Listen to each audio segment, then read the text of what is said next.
You're watching Business Access TV. Business Access. Business Access. Business Access. Business Access. You are watching Business Access TV. Business Access TV. Serious about business. Serious about business.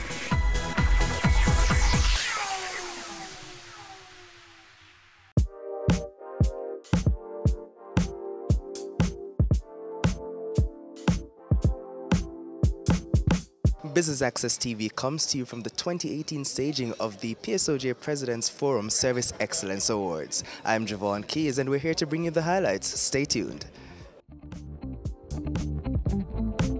The purpose of this award is really to raise the bar for service excellence in Jamaica. Organizations apply for the award, and what we have found over the years is that organizations improve significantly. See, when you go through a process of assessing your organization on very specific criteria, it opens your eyes as to what your strengths and the gaps are, and so companies work assiduously to improve on it. So over the years, we have seen an increase in the quality of the service delivered by the winners in this competition. First of all, they apply, and their application is screened. Once they are screened, if they score a particular score, then they are selected and shortlisted for a site visit. Now we have trained examiners who actually go into the organizations to assess the organization against these criteria, looking for objective evidence, because anybody can write anything on an application, but we have to look for the evidence, and then on the basis of that, the panel of assessors get together and submit a report to the panel of adjudicators, which are the judges, of which I'm the chief judge, and it's from that process we select the final winner in 3 categories: the large company, the medium-sized company, and the small company. Now this year we're also giving category awards because there are 7 categories against which the organization is assessed: leadership, customer charter and standards, training and capacity development, international benchmarks, monitoring and recognition, monitoring and measurements, recognition and reward, and complaints management. So we're giving awards in these because some companies excel in these areas and they might not win the big award, and so on the basis of that we figure that encouragement sweetens labor, so we give awards to those who merit it. I'm just reminding you that we are in a context that does not afford us the luxury of behaving like savages, of doing whatever we want to do, whenever we want to do it, and of treating ourselves as dirt. This is not the world that we are going to succeed in if we are going to succeed. So, self-respect and a common belief in our country, a caring commitment to our fellow citizens, are a part of the underpinning of customer service, of good governance, that must be an essential part of whatever progress that we hope to make as a nation. We must develop ourselves to be people of our word, to keep our commitments, not to make throwaway promises every election time that we all know will never be kept, and we all know we won't ask to be committed, to be fulfilled. We must build institutions that are credible, that give value for money every time, that are honest stewards of our stakeholders' interests, that value transparency and accountability over individual or partisan interests. So, when in 2017, I spoke and said that 2018 would be a crossroads year, and that we must develop our human capital to support our economic reforms, I wasn't just talking about technical skills training. That is important, it's critical. But we must forge a new national culture of mindfulness of others, of self-respect, and of integrity. And I know I get controversial from time to time. And when I criticize the government or I criticize politicians, it's not partisan. It's not personal. It is just that they are our leaders and they are held to a higher standard of customer service. They are out there. They hold themselves out just like we do, just like every leader of company, every manager who is on the forefront of a company. You hold yourself out to uphold the values of that company which you promote. So that our leaders must obey a higher moral and legal code of governance for us to follow. Otherwise, no amount of economic progress will stop us from failing as a nation. We're pleased to be a part of this event that celebrates customer service, an aspect of business that we believe is critical to ultimate survival and success of any venture. Rubis, as a proud member of the PSOJ, applauds the Jamaica Customer Service Association, Jackson, for this very worthwhile initiative. I commend the many local businesses that are being celebrated today for their commitment to excellence in service. It is important that we recognize and promote the need for quality customer service across all business sectors. At Rubis, we look at customer service in a very holistic way, where exceptional engagement can be experienced on multiple levels. We strive for quality customer interaction on the service station forecourts, as well as in our convenience stores. You may have noticed that Rubis is rolling out a new experience in retailing via our Ultra Shops, delivering a clean, well-lit, well-merchandised shopping experience, representative of the Rubis brand promise. Mr. Mitchell spoke about mindfulness. What a way to begin. Raymond touched on transformational. Now those two things to me already mean something just by the mere fact I'm here today. Every time I sit in an audience such as this, I'm actually humbled. I'm humbled because when I listen to the person they're introducing, I wonder who they're talking about. Because I don't consider myself to be any different to anybody else who is in this room, regardless of what certification, educational development you have. To me, we're all equal at the foot of the Lord. And so the Private Sector Service Excellence Awards is designed to help organizations improve service quality and to recognize the private sector organizations that consistently, and I'd like to advocate and say again the word consistently, deliver excellent customer service through a clearly defined strategic approach. The PSOJ and the JACSA are firm believers that the success of private sector organizations is dependent on consistent delivery of service excellence. Research has identified a positive correlation between customer service and customer satisfaction and profit and growth. The PSOJ and JACSA encourage companies to continue working towards improving their levels of customer service and to maintain service standards to further the growth and development of their organizations. Now, again, as I sat this morning and I listened to Mr. Mitchell, you really couldn't miss the fact that you're listening to someone, and even at the table that I'm fortunate to be seated at today, I'm surrounded by individuals that when you listen to them, they're all passionate about the reason why we're in this room this morning. So today I have bad news and good news.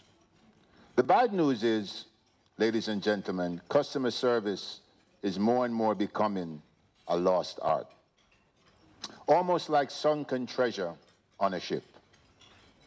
The good news is you've all now just become pirates of the Caribbean, and your job is to find this treasure and restore it to its original position, which means excellence has got to be the hallmark of what we do every day. From the simple things to the big things, it has to start somewhere. Service is the rent we pay for being. It is the very purpose of life and not something you do in your spare time. In most Western countries, service accounts for more than 75% of GDP, a share that will continue to increase. It is without a doubt that service is an important competitive advantage for many companies where differentiation is often achieved by service attributes provided. This is why you must find it and make it important in our society.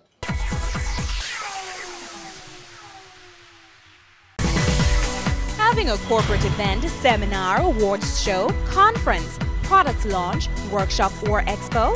Business Access TV is here to showcase your event. Contact our sales department at 908-0919, 906-6357 or 908-2775 for more information. Business Access TV, serious about business. We are back with another exciting, innovative and inspiring season.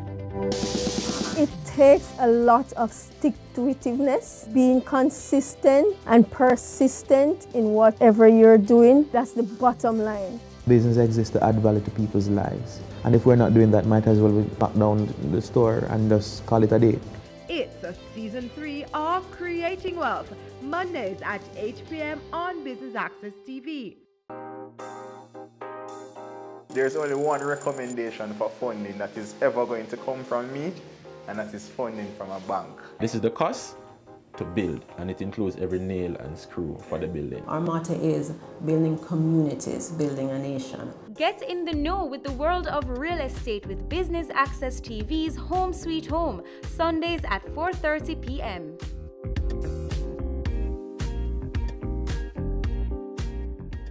It's season 12, and Wealth Magazine Business Access is here to keep you business savvy. With an impressive mix of some of Jamaica's most inspiring business moguls, we continue to keep Jamaica informed, empowered, and ready to dominate. Tune in Sundays at 5 p.m. only on BATV. You're watching Business Access. Business Access. Business Access. Business Access TV. Serious about business.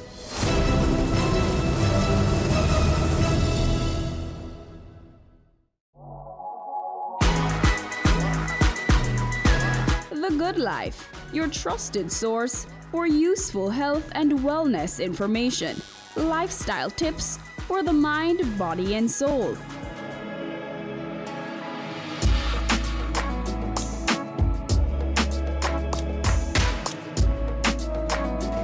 Tune in Tuesdays at 8:30 p.m. on Business Access TV.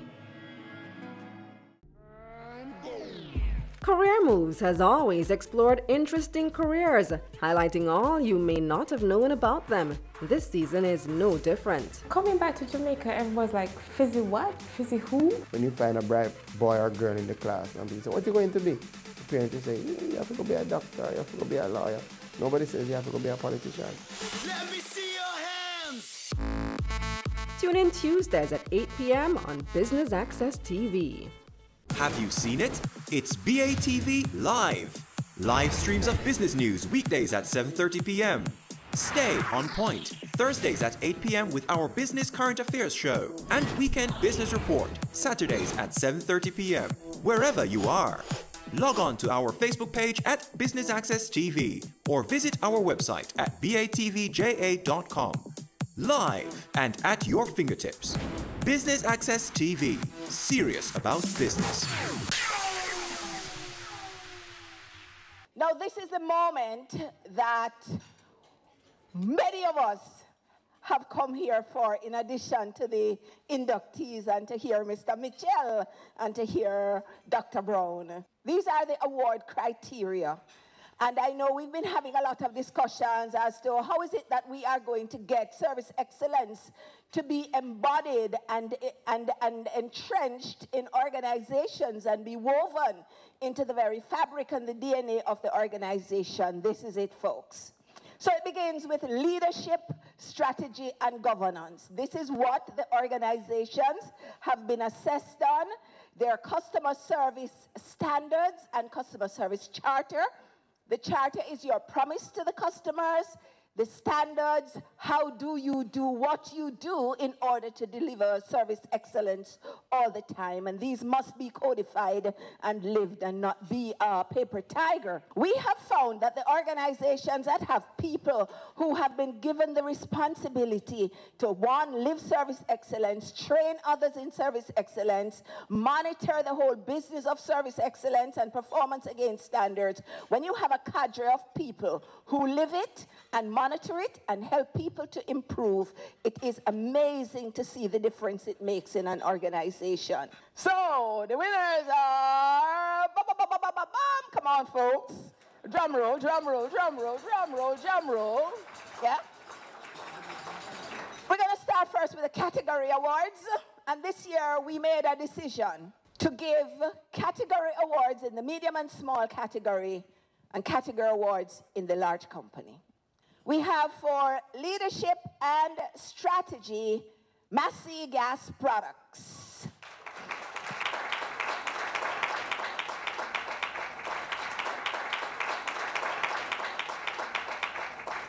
And in the large company category, Sagicor Group. And for monitoring and measurements, in the small medium category, we have Yellow Media Jamaica. We start with the overall winner in the small company category. May I invite Sarifa Insurance Brokers to join us.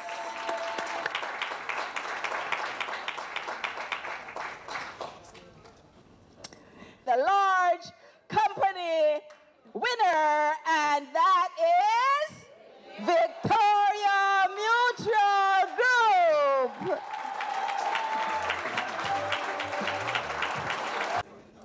May I invite Miss Jennifer McDonald and Mr. Howard Mitchell to present a special award to Rubis Energy Jamaica for their consistent support in service excellence.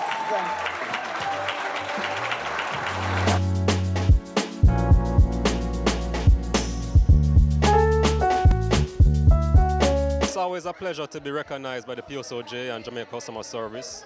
You know, I think this award is very timely for us. I mean, we entered in 2015 and 2016, we're also winners. We sat out last year and we came back again this year. So we're very appreciative of being recognized, as I said, from the PSOJ and Jamaica Customer Service Association in terms of what we're doing, not only for external customers, but for our internal customers, which is our team members. From the start, it's Sarifo. Service and technology has always been the forefront of what we do. You know, from the beginning, I told my team members, you know, we cannot see ourselves as a perpetual work in progress. So the last thing you want to do is to remain stagnant. I mean, we're in a dynamic world of technology. Things are changing, you know, every second, and we always have to be ahead of the game in terms of not only how we treat our customers in terms of service, but also technology in how we're delivering our service to our customers. It's a fulfilling feeling because we have been a member of the PSOJ for a number of years, and anything that we can do to encourage quality, and in this particular case in customer service, is something we fully endorse. It's our lifeblood because, as you know, we are a retail organization. It means that we interact with thousands of customers on a daily basis, and we have to ensure that in our delivery that we're delivering best service at all times. It is a fantastic feeling. In fact, this is our third time winning. We have won the 3 times we have entered, and it's really just a testament to our work. We value our customers. We believe we exist only because of our customers, and I think this is testament of our work. At Gaspro, we believe at the end of the day it's about the customer, and it's because of the customer why we exist. So we really take this as a testament to our service of our customers who go from a 25 kg user in the hills of Clarendon to a big hotel on the North Coast, and we really value and celebrate what we have been able to do, and we are glad to have been recognized by our peers. This is very important to us. This is really our means of supporting customer service excellence in Jamaica. We recognize that this service excellence event, is a major catalyst. It serves as a catalyst to encourage organizations to put in systems and processes in place to deliver excellent customer service. Because at the end of the day, customer service is a very important pillar in growing your business.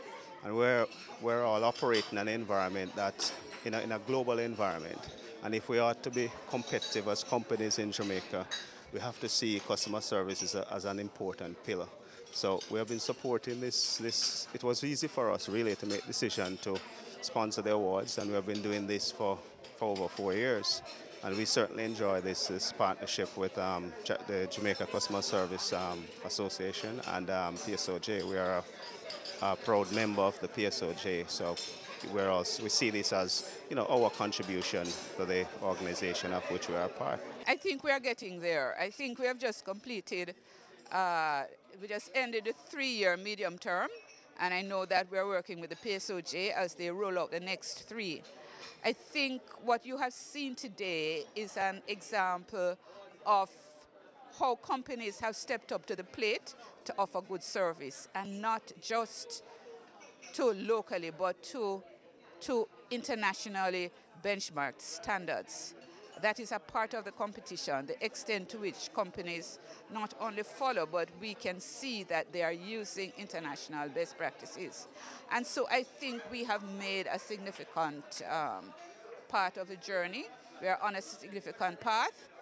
Of course, it needs to be improved because, we spoke about mindfulness, we spoke about happiness, because at the end of the day, you cannot serve others if you are not mindful of them.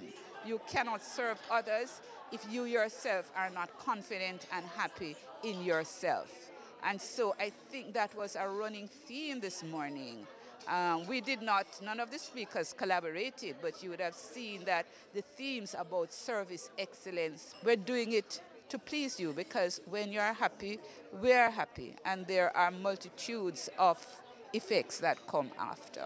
They say what's measured gets done. And so you need to set targets, you need to monitor them, you need to train your staff, because especially if you're in a service industry, persons will be different. And so you cannot assume that you have trained them last year and so that is fine. You need continuous training, and you need to constantly review and upgrade your standards. While we're talking today at our table, we said a lot of managers need to find a way to walk around to find out what's happening on the line with your customers, because your managers and directors will tell you what they think you want to know or want to hear. So as a good manager, you need to ensure that the standards you've set, that they are actually being implemented. Means a lot because it speaks to the very core of why we exist, right? Why the PSOJ exists. PSOJ is representative of the private sector, a majority of the private sector in Jamaica, and representative of the principles and ideals and interests of the private sector. And service excellence is very near and dear to our hearts, so we will support this and we will continue to support it. I would say that in Jamaica we have issues with how we treat each other, generally. And customer service is an aspect of that, okay? We have issues with governance, which is an aspect or includes customer service and customer obligations. So we do have an issue. The issue is not just about customer service. The issue is in how we are mindful of the interests of others. It's amazing, amazing. Certainly when we came here this morning, we felt like winners coming into the room just having been nominated. So the fact that we actually received 6 of the 7 awards and the overall award, I mean, it's just an amazing feeling. I don't think that I've quite come to grasp it as yet. We don't really want to give away all our secrets, but suffice it to say that we, about a year, maybe just over a year ago, we formed a customer service unit, and this really was done in order to give a strategic focus to customer experience across the VM group. So what we had were like, you know, separate entities having their own standards, doing their own thing, and nobody really driving the strategy around service experience. So just over a year ago, I joined VM, about 18 months actually, and one of my mandates, which came from our group CEO, Courtney Campbell, was the establishment of this customer experience function, which we did, recruited somebody to the position, Denise Williams, about a little over a year ago. And we have just been focused on establishing the standards, embedding new standards, monitoring the complaints, implementing a complaints management system. So for us in VM Group, we actually believe that we're just getting started. So to come away this morning with 6 awards, 6 category awards, and the overall award, we believe that that is just encouragement for us to continue on our journey and to really double down on what we're doing, because obviously we are doing something right.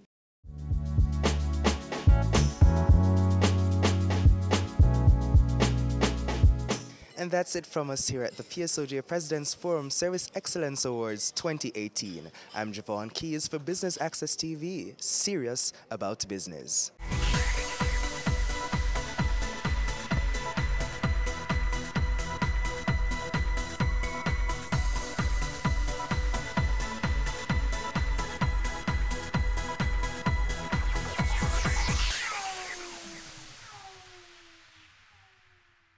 The end of the year draws nigh and the celebrations begin, let us add some magic to the festivities with our BATV Christmas Mix. Why settle for blah when you can have fa-la-la-la-la? 60 advertising spots, 10 crawl spots. This $1.6 million package is all yours for only $45,000. Don't wait. Contact our sales team today and take advantage of this incredible offer. Our gift to you, BATV Christmas Mix. Offer valid until December 31, 2018. Having a corporate event, seminar, awards show, conference, product launch, workshop, or expo? Business Access TV is here to showcase your event. Contact our sales department at 908-0919, 906-6357, or 908-2775 for more information. Business Access TV, serious about business.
This November 19, as we observe International Men's Day, we celebrate men who've had a positive impact on our society.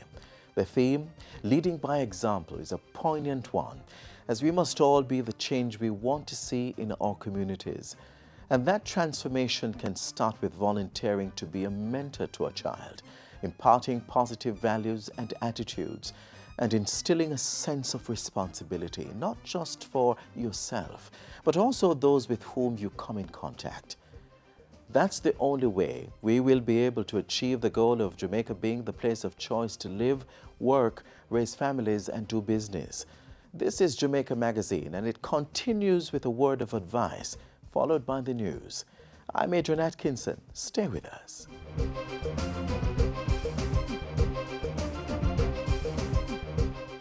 The Ministry of Science and Technology, the National Commission on Science and Technology, and the Scientific Research Council on November 21 celebrate the men and women at the forefront of scientific innovation at the Biennial Awards ceremony. These remarkable nominees have excelled in the fields of agriculture, food and agro-processing, education and popularization, engineering and manufacturing, energy, entertainment product, environmental sustainability, health and safety, and youth innovators, all in an effort to promote national growth. The National Innovation Awards 2018, celebrating excellence in science, technology, and innovation.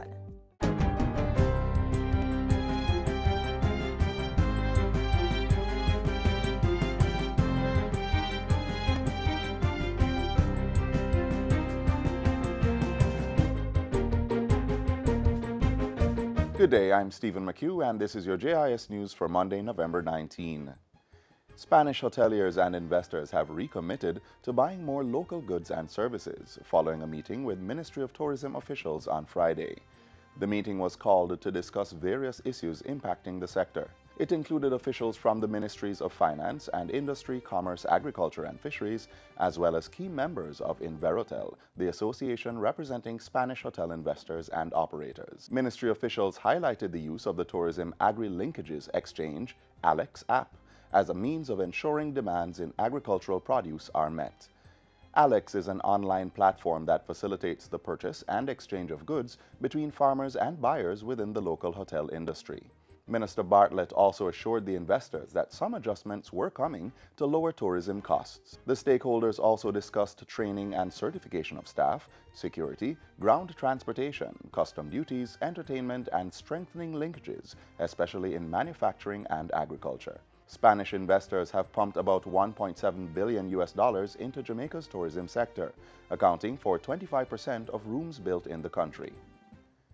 Government will be accelerating its zinc fence removal program and regularizing more communities to support social stability. The announcement was made recently by Minister without portfolio in the Ministry of Economic Growth and Job Creation, Carl Samuda. I'm looking forward to the support that I will get from the Ministry of Finance in this effort, but we're going to replace the zinc fences with modest levels of walls. And another thing that is going to play a great part in this is the numbering and naming of the streets in which they live. Minister Samuda was at the recent launch of the Rotary Club of Kingston's 2018 Homes for the Homeless project. The club is on a drive to raise $2.5 million to finance about 5 houses, which will be built by Food for the Poor and handed over to beneficiaries. I see this effort as a crime-fighting effort, because once you improve the environment in which people have to live, they adopt an entirely different approach. Cabinet has approved a number of contracts for sport and housing development. The synthetic Stadium East running track at the National Stadium will be replaced at a cost of $71.5 million. German firm BSW has been awarded that contract. On the housing front, HDB Construction Limited is contracted to carry out civil infrastructure works at the NHD's Friendship Housing Development Phase 1 in St. Elizabeth. In addition to that $1.3 billion project, a $75.49 million contract is awarded to Gentech Consultants Limited for the provision of a civil engineer-led team of consultants to design and monitor the construction of the Friendship Housing Development Phase 2. Also, the Integrated Infrastructure Project, Canaan Heights, Clarendon, Cabinet approved the award of contract to Alcar Construction and Haulage Limited for the execution of rehabilitative works. This is a $160.45 million project. Prime Minister Andrew Holness is calling on leaders in the public sector to embrace the Applications Management and Data Automation AMANDA system. Mr. Holness says this is necessary as the country works to create an environment that is more conducive to local and international investments. The Prime Minister says mayors have a crucial role to play in its implementation. I am appealing, using this platform, to them to lead the implementation of that system. I am appealing to them and the heads of the various other agencies, NEPA and so forth, to be forward-leaning and embracing. It is only if we take that stance that we will have the change. Prime Minister Holness was speaking at a National Competitiveness Council meeting last Thursday. The AMANDA system is a web-based application aimed at improving the ease of doing business with municipal corporations and key government agencies. And finally, government is calling on all young people to get involved in the 2018 NYS Youth Month Volunteer Project competition. The competition, which is in its second staging, was launched at the Jamaica House Basic School in Kingston recently. It's designed to engage youth groups in assisting institutions meet the Early Childhood Commission's 12 standards for certification. We are putting our heads to the wheel to ensure that we will quicken the pace of certification. So this volunteer project is in that regard. How can we level up our early childhood institutions? How can we quicken the pace of certification? Young people aged 17 to 29 years old are encouraged to submit a 2-minute video proposal for an early childhood institution pending certification to volunteers at heart-nta.org. The top 3 early childhood institutions will receive cash grants to support the upgrading work, and the youth groups that nominate them will be similarly awarded. The deadline for video submission is November 23. And that's it for JIS News Today. I'm Stephen McHugh. Thanks for watching.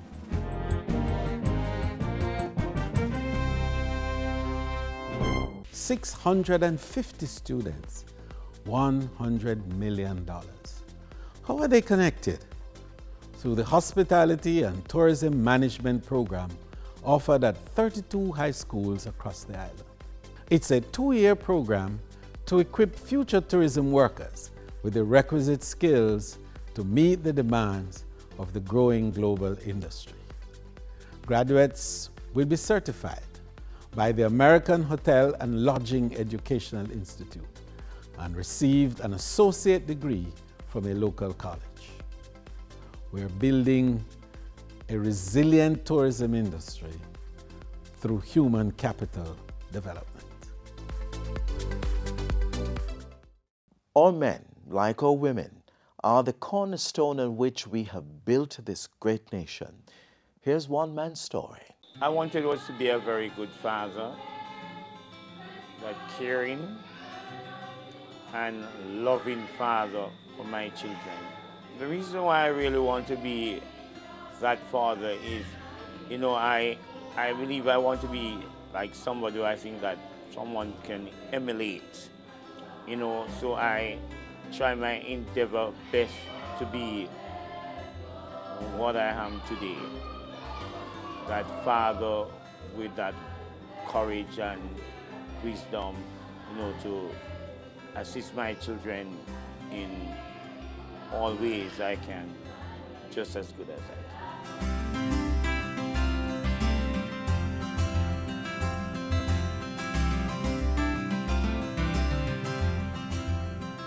Daddy plays a very important role in our life, right? So he's like a mentor to us and those things, because he set a very good example. My father is a good father. He do what he can do for, and he work very hard for, and he would tell us what to do for him, and we would do it for him. He works extremely hard. When I say extremely hard, I mean late hours, just to ensure that his children, they are happy, they are comfortable. You know, he is a person who will just encourage them. You see, if there are times when they feel let down, like at school, he will try and motivate them. He tells them at all times that they can make it. It doesn't matter what they can achieve. And he's very passionate about education, and therefore is that type of person who wants to see his children be the best they can be. You have some men who, because of their child challenges and all of that, they would deter. That is not Richard. He is so passionate about Richie. I don't know because of his challenges why he's so passionate about him, especially. He would go the extra mile to ensure that all appointments are filled, and he takes him to school in the morning. As a father, when I acknowledged that my son having the problem that he had cerebral palsy, you know, I was really sad. And, you know, I was sad, and then I began to pray, you know, and, you know, get some strength. And, you know, my wife, she was crying, you know, and I just have to encourage in the family.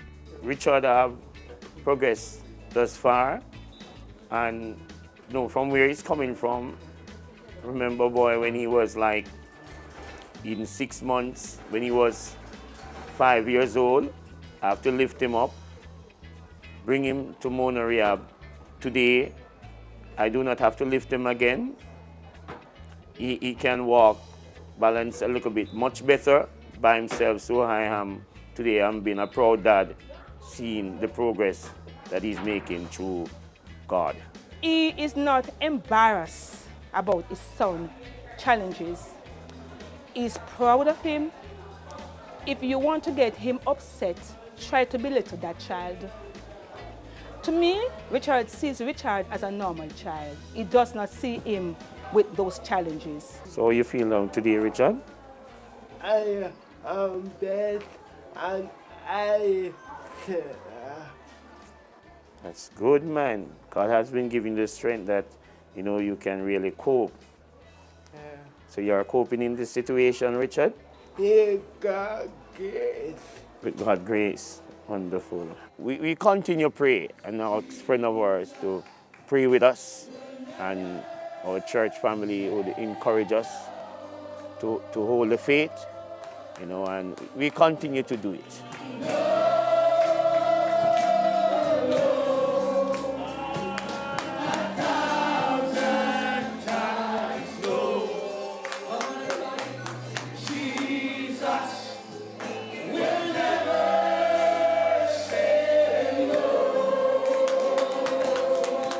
He's really a family man, and he loves his children dearly. It goes without saying, this man loves his children dearly. He will get up in the mornings and prepare their breakfast. That's how dedicated he is. He will go the extra mile. It doesn't matter what it takes for him to let the family feel comfortable. That's the person you're looking at. And I really love him, and I appreciate him for that. You know, I think God has given me the best man in the whole entire world. You know, he is really a great father, and he's a great role model for his kids. Great role model. And because of that, one, especially Richard, he loves church.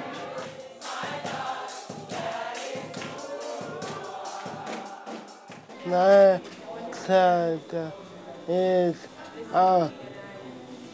here to me. I remember in his early days, I used to have to stop from work sometime or 3 times for the week to carry him to early stimulation, and then another 2 appointments at the Bustamante Hospital for the same week. I remember sometimes some of my man judge said, boy, I don't have a physically challenged child. I just want to take days off from the work just to do something else.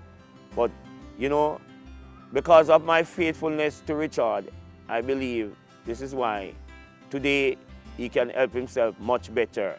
Being that role model, you know, as I would say to my children, I've lost my business.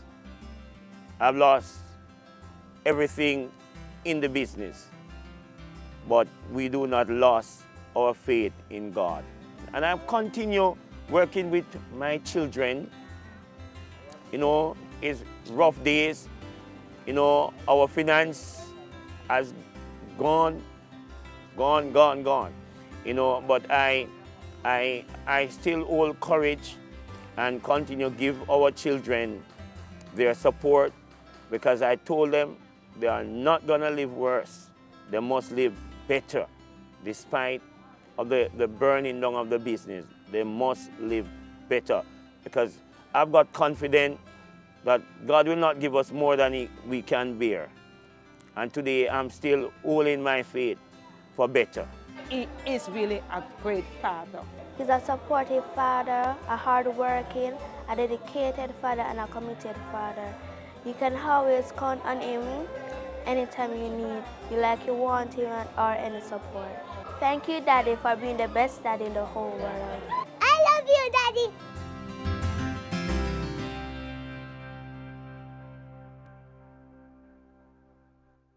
We are men with a message, and the youth them need to hear this. We know everything about Thug Life. Been there, done that. Prison and a nice place, stay in school. Serious thing we tell you. And a joke thing this.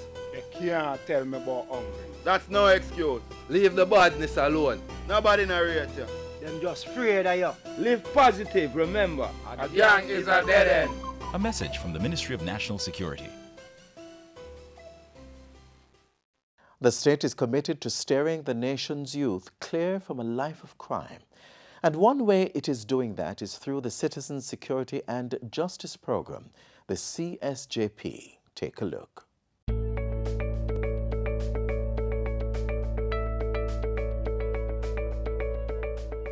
The Citizen Security and Justice Program, CSJP, is a crime and violence prevention initiative.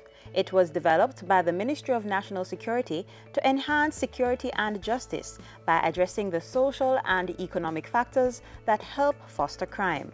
In 2010, the program launched an outreach initiative called CSJP's Men with a Message. It is a group of messengers who are reformed men whose stories are aimed to inspire other young men. Well, I've been a member from the inception of the group from 2010. My role is giving tips and caution to at-risk males, and just to show people that change is possible. CSJP come and put me on the platform for a better life. My role in the program, I have to encourage my fellow member that we have a task and a journey. My role is also to empower the young youth them. They were recruited using different criteria. There had to have been proof that they had been out of crime and violence for at least 2 years. They also had to get recommendations from the police, from the community members, and from especially like the community development committees. We must firstly understand that it's a journey. And if they were coming from the other extreme, you know that naturally a lot of workshops, a lot of personal development activities would have taken place along that journey. So they've been able to adjust their behavior. They've been able to reflect within themselves and say, if there are other youngsters who are looking up to me, the onus is on me to act in a particular way.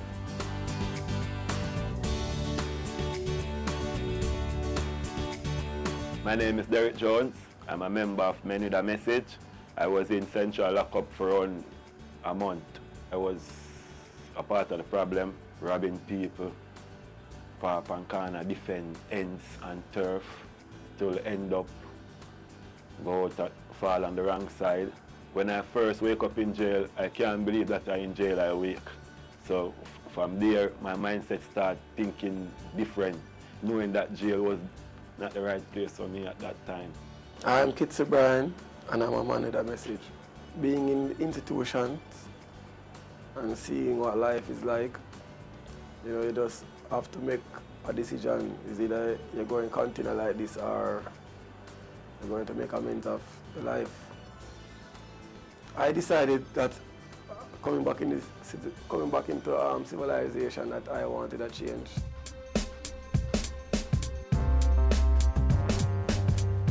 We definitely see where the Men with a Message initiative, I mean the CSJP on a whole, but also in particular the Men with a Message initiative, has been having significant impacts on the youngsters across this island. One such evidence is it being the demand that is there for the program for the young men to come and speak at the different schools. And not only have they been asked to come and speak, but there have been many calls for them to return. I remember a particular place, it was somewhere over in St. Andrew, but there was a young man there who said that he knew me before all of this, and you know, when I gave him a message and I finished and the young man came, you know, he was crying, tears running down his face, and he was asking me that if I don't remember him, but honestly I didn't know him, but he said that he knew me from time before, and that he had loved the transformation. I can safely say that young man is a member of the National Engineering Institute, which is NTI. So to see that I was the person that inspired that, wow, that's great. They are representing a brand that is synonymous to peace building, a brand that is synonymous with law and order, right? So the Men with a Message are always expected to be good ambassadors of the program, of the CSJP, and of the Ministry of National Security, which is our parent ministry. Don't follow a friend or not when I have nowhere going. Badness is madness. Stay in school. Garvey teach you that anywhere we go, read something before we reach. Even if we sit down and waiting on the people, we need to read something. Read a book and you will see the difference between you and the man when I read. Favored, preferred, prepared mind. We have the power, you know, to form and shape our future. And I'd like to think that, you know, if you want good for yourself, then you'd want to choose the positive way too. Other people are doing what they want to do. So if I have a dream, I don't see the reason why I can't go there and achieve it, just like any other human being.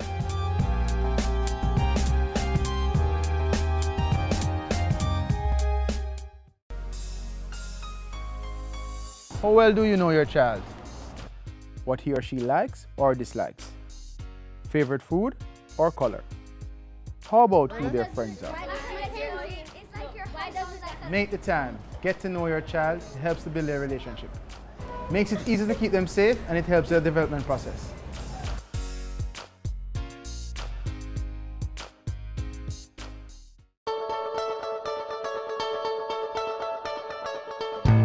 Welcome to Finance Matters, a production of the Ministry of Finance and the Public Service. I am your host, Daniel Pasley, and today on the program, we will be focusing on the contribution of the Financial Investigations Division on economic resilience. And who best to speak to us about this topic than Chief Technical Director of the FID, Mr. Robin Sykes. Thank you so much for coming again on our program. Thank you for having me.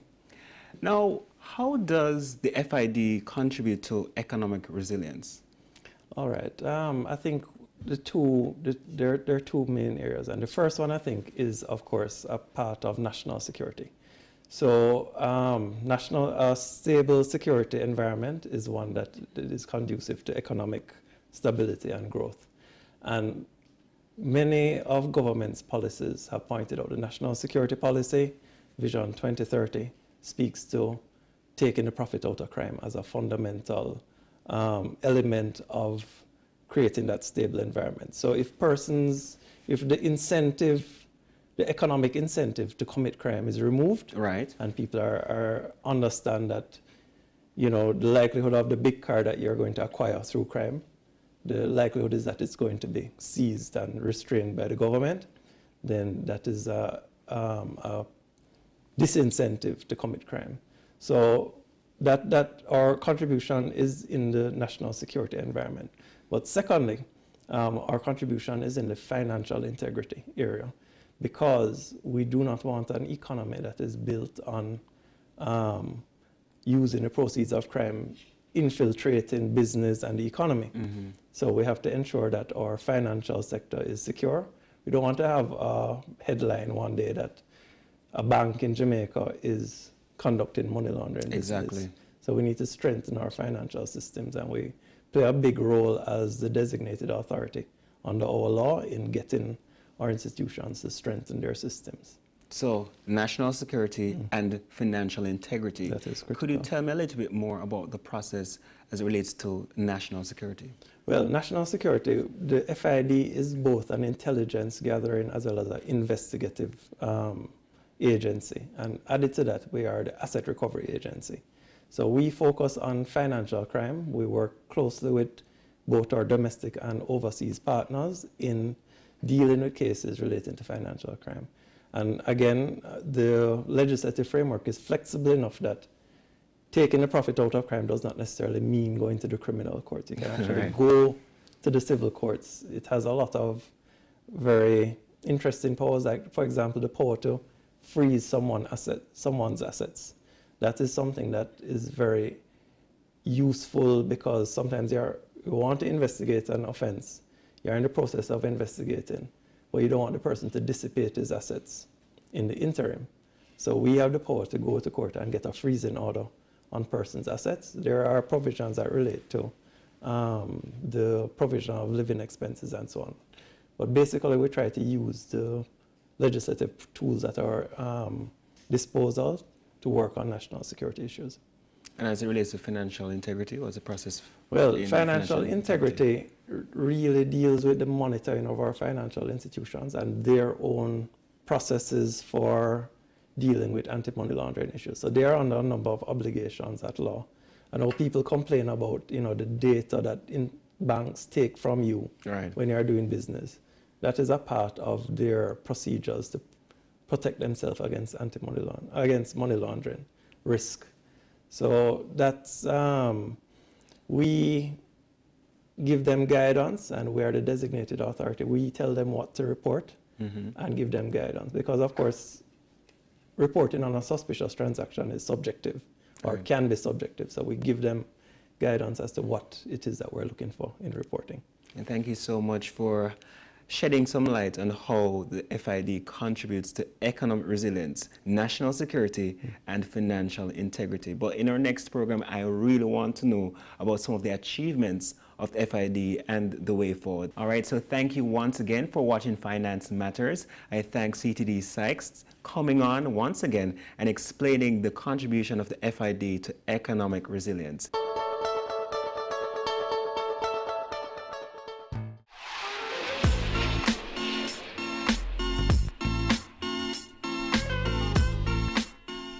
And that's how we close the pages of today's magazine program on this station. We'll be here tomorrow around about the same time. You can catch us online at any time convenient to you. There's jis.gov.jm, YouTube, and all the major social media websites. On behalf of the entire team here at the JIS, I'm Adrian Atkinson. Thanks for watching.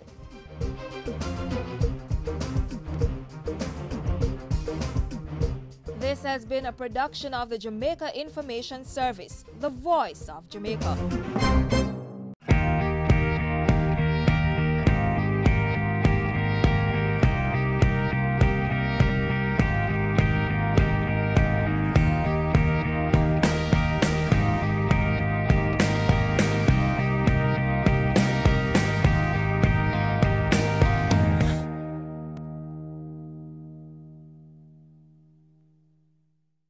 Have you seen it? It's BATV Live.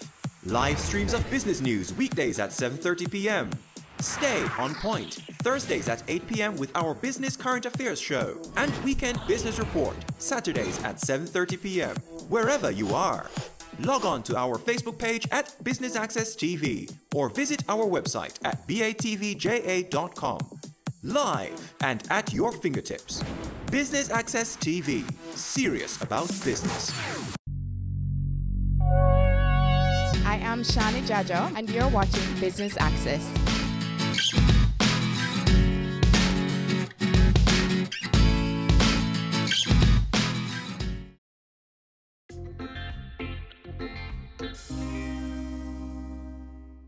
Hey guys, and welcome to Chill Spot, your favorite business and lifestyle show.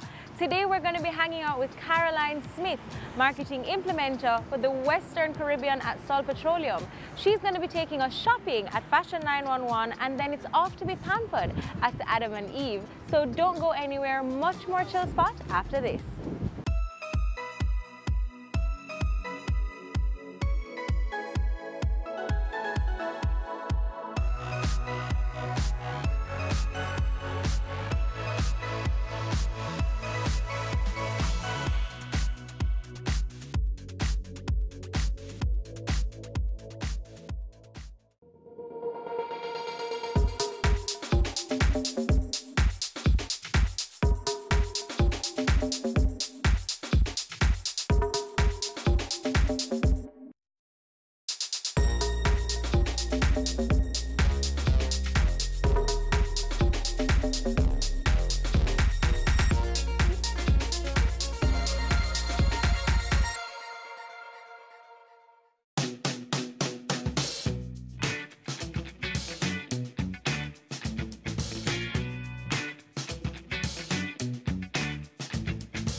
Hi Caroline. Hi Candy, welcome to Fashion 911. Thank you very much. What are we looking for today? Well, we're going to try on some fabulous outfits.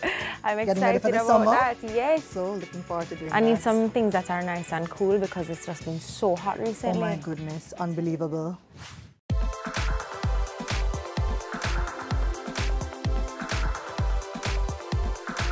So I see that you like to shop. Talk to us about why looking good is so important to you.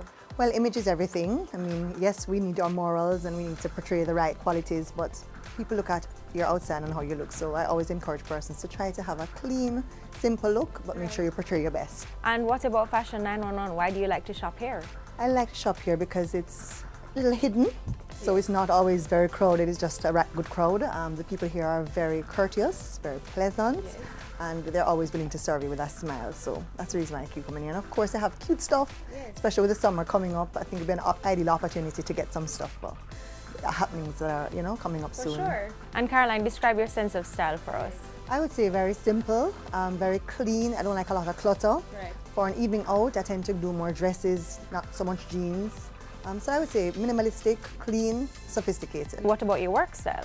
My work side is also very simple. I tend to do a lot of dresses as opposed to separates, because I find dresses to be very easy, Yes, so I tend to do a lot of tailored dresses and heels. Well, I think I'm going to look for some things to wear to some events this summer. And I must mention that this outfit is actually from Fashion 911. Oh, awesome. So, looking very good. thank you very much. So let's get to the shopping. Certainly, I'm excited. Yes.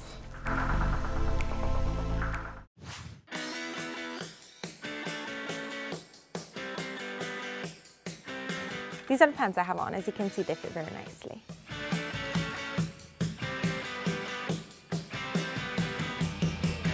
I look like a Western. Yeah. Like I'm in a Western movie.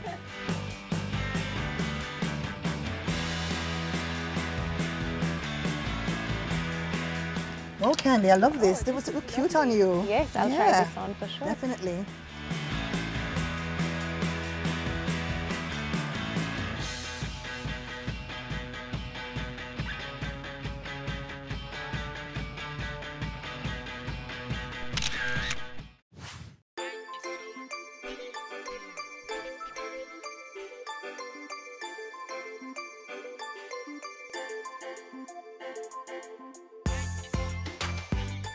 And look at these boots for Oh, carnival. wow. These are, dazzle them. I could, and they're so light. Exactly. Lovely. Ooh. Well, this one looks good. Yeah, it fits? Yep. Coming up. What would you say is the most out of character thing you've ever done? Well, for people who know me, a lot of people are actually surprised that I'm big into Formula One racing.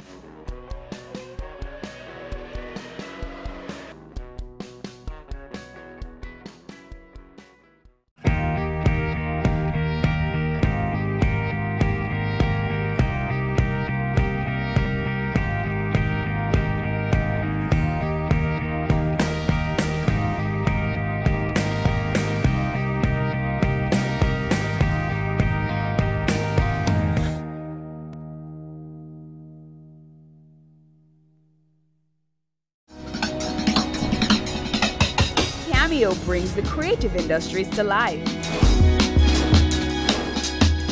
delighting creatives in different fields each week. Art. My life surrounds art. I breathe, I eat art. Fashion. Food. Without a customer, we're nothing but four walls. Music.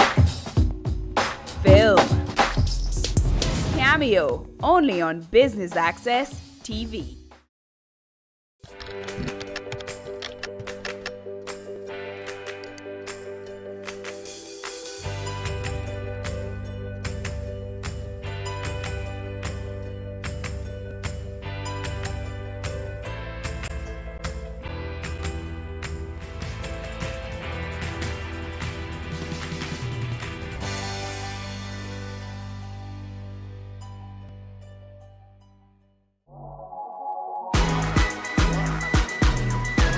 The Good Life, your trusted source for useful health and wellness information, lifestyle tips for the mind, body, and soul.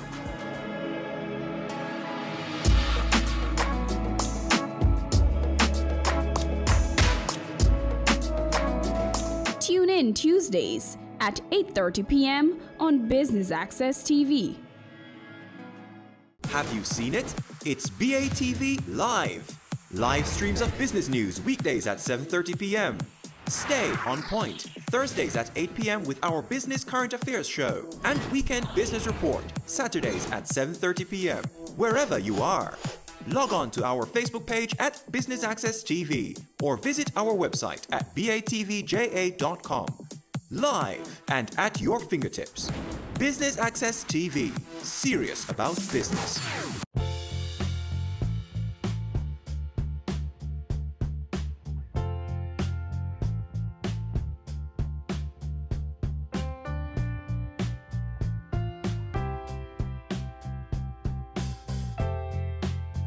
So Caroline, describe yourself on a personal level. I would say I'm very motivated, very driven, and I have a fear of failure, so I overcompensate by just going out there and doing all that I need to do. Okay, and what can you tell us about your childhood? How many siblings you have? I grew up in Long Bay, Portland, and I have 2 younger sisters, and I have some additional siblings on my dad's side. I'm very close to my 2 sisters, who unfortunately live abroad, but we stay in touch with all the technology, Facebook, WhatsApp, you name it. My mother and my grandmother are my biggest motivators. Failure is not an option because really they really want me to strive to do my best and to give up my best. So that's a constant reminder to me that I need to keep pushing and work hard and just shoot for the stars. Right. So a household with mainly women, how did that help to shape you? All women. And the funny thing is we've all gotten to be very strong women, strong, driven women. Right. So that was definitely a great foundation for me.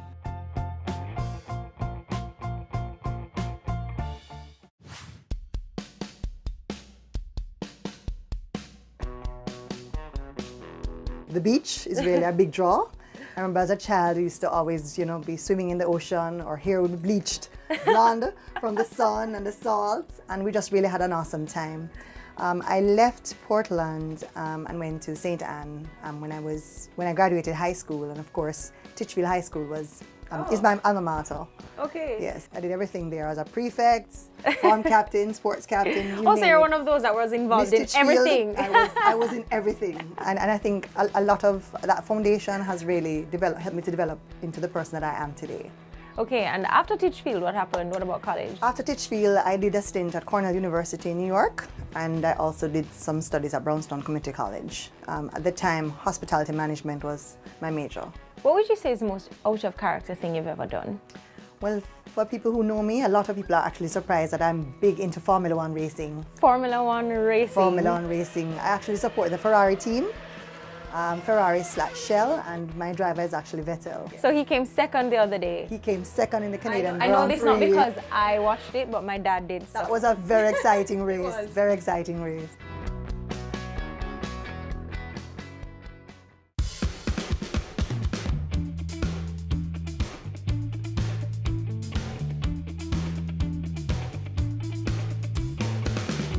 All right, well, I had a lot of fun today trying on all of my clothes. How was it for you? Me too. Thank you for the feedback. I think we got some great pieces. Absolutely. Clothes, shoes, jewelry, everything is handbag. Here. Intimates, basics. Good stuff. We're going to be fabulous for the summer. Of course, but before we get there, we're going to head to Adam and Eve.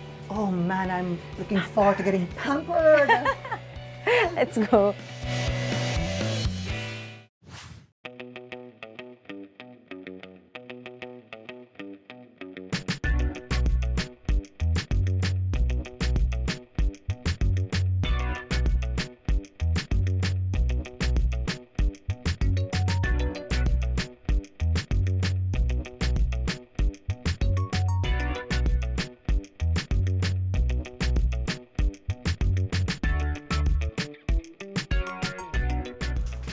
So I'll see you at Adam and Eve shortly. Yes.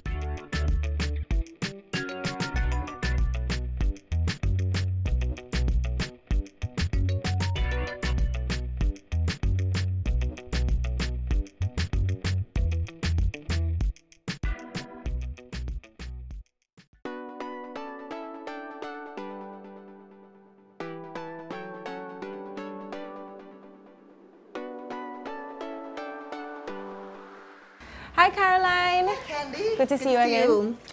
So we're here at Adam and Eve. I'm so excited. Yes. How often do you like to come? I like to come every other week at least. And what do you do when you come here? Everything? When I come, almost everything. Boy, I tell you, I like to get a facial. The facials here are just the best. Yes. Very professional. The technique is excellent. I like to get a manicure and pedicure as well, and I love to get my hair done.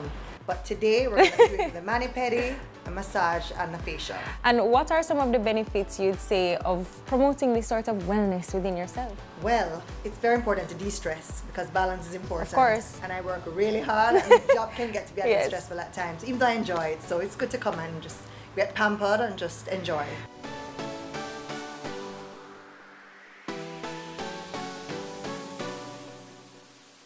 Okay, well, you're really getting me in the mood having talked about it. I'm looking forward to getting pampered today. Welcome, ladies. Andreen. Hi. Hi, Candice. How are you today? I'm good. How are you? I am fabulous. You guys are looking forward to be pampered today? Definitely. Can't wait. Tell us what we're going to be doing. Massage, mani-pedi, facial. Wow. Excellent. And the whole 9 yards. There's something Wow. else in store, but I can't tell you. Definitely be getting the Jamaican experience today. That's what Okay. you're gonna come Awesome. So we're starting with the manicure and pedicure today. Okay, All right, and perfect. then after we gradually just go into the rest of treatment. So ladies, have a seat for me, please. Be with you shortly. Thank you.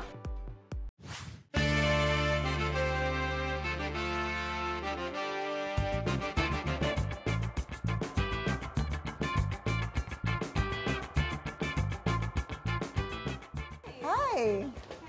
Hi, Uncle. How are you? Good to see you. This is Candy. Hi, Candy. So you'll be taking us up to do our mani-pedis? Yes, we're going to be doing the Jamaican manicure pedicure, which is dubbed the Rock Steady. All right. Oh, Yes, sounds everything's good. Jamaican today.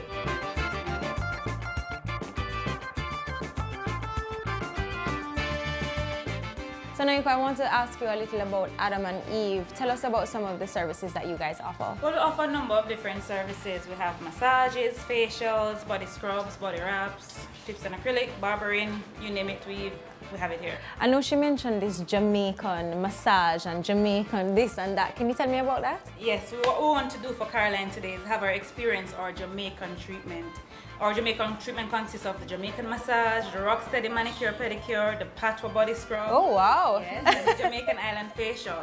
I mean, the idea came, we were just sitting one day and we said to ourselves, you have Swedish massage, you have European facial, why not Do a something- Jamaican something, Exactly, right? something Yeah. that is authentic to Yeah. Jamaica, Yes. uniquely Jamaican. And we said, okay, let's go with that. And we sat around and we planned, we thought about the names, and we got the names that I mentioned before, and we said, let's do this. We have our natural resources, we have our herbs, our spices, our Yes. Jamaican bamboo, True. and that makes it truly unique.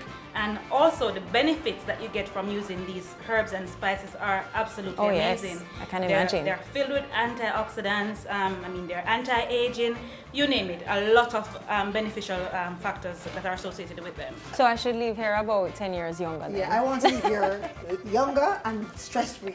That's all I need. And that's the idea. And we're looking forward to pampering you today, Caroline. I'm looking forward to it. So let's start our Yes, anti-aging go. process. Yes.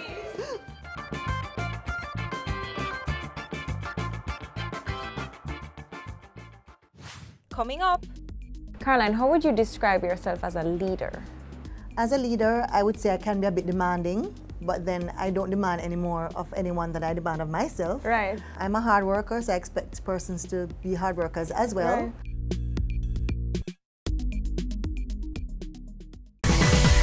Having a corporate event, seminar, awards show, conference, product launch, workshop or expo? Business Access TV is here to showcase your event. Contact our sales department at 908-0919, 906-6357 or 908-2775 for more information. Business Access TV, serious about business. It's season 12, and Wealth Magazine Business Access is here to keep you business savvy. With an impressive mix of some of Jamaica's most inspiring business moguls, we continue to keep Jamaica informed, empowered, and ready to dominate. Tune in Sundays at 5 p.m. only on BATV. You're watching Business Access. Business Access. Business Access. Business Access TV. Serious about business.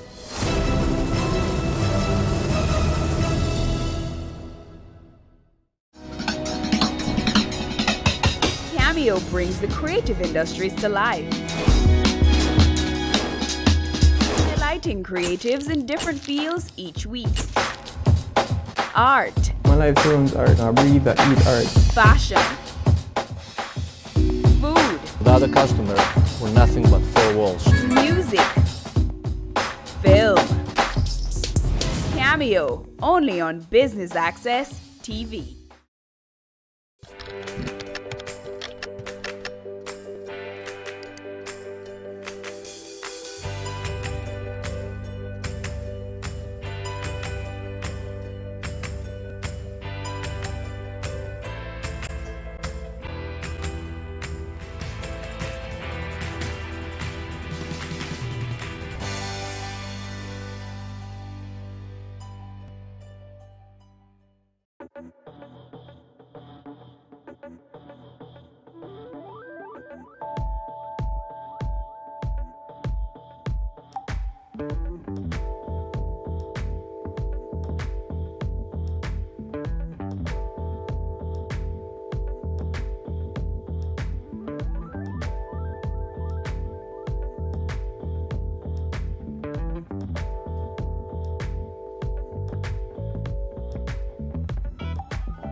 Salt is a Bajan company, started 11 years ago. Now we're in 23 countries. We started out in the Eastern Caribbean when we acquired the Shell assets. Over the years we have grown. Jamaica started as number 19 back in 2013. We are now 3 years old. We just celebrated that recently. We are pretty much the largest petroleum marketing company in the region. And one of the things that we have done is that we have basically tried to adopt all the best practices. We have basically employed all the best and the brightest persons in the region. In Jamaica, we have basically been mainly the distributors for the Shell lubricants, which we have basically been pushing pretty hard, and I think we have basically made some good inroads in the market thus far.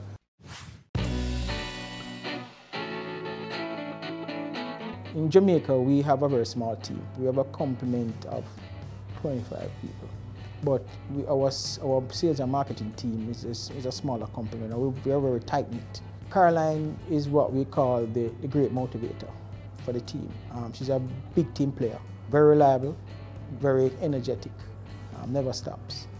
So we tend to use her as a vice master because she always rallies things for us, whether even be staff engagement activities, we have the marketing activities. She normally spearheads those things for us. So for me personally, I rely on her for a lot of things. I know when I give her something to do, I don't have to worry about it. She is very instrumental in this organization, and sometimes when I don't see her for a long periods of time, I say, who's trying to take you away from me?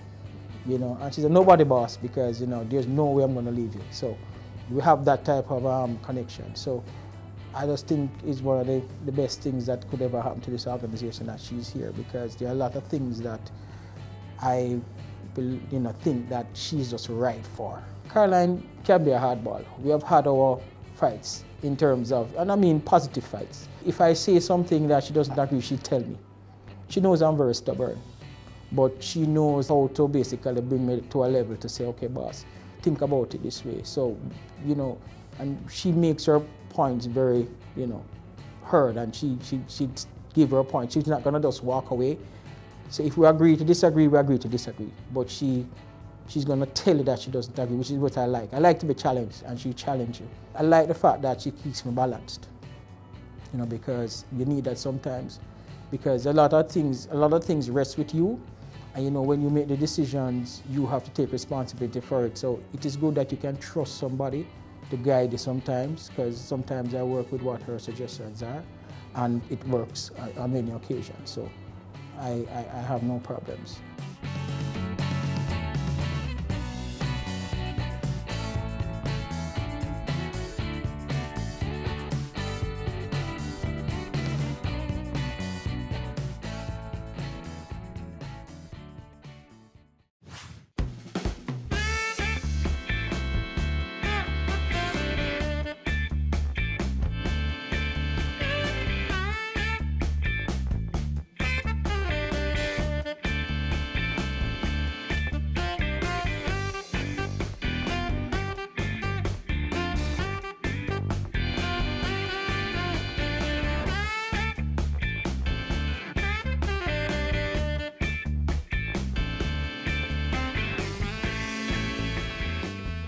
Caroline, this mani-pedi is exquisite, and the ambience here at Adam and Eve, the staff, everybody is so friendly. I feel at ease.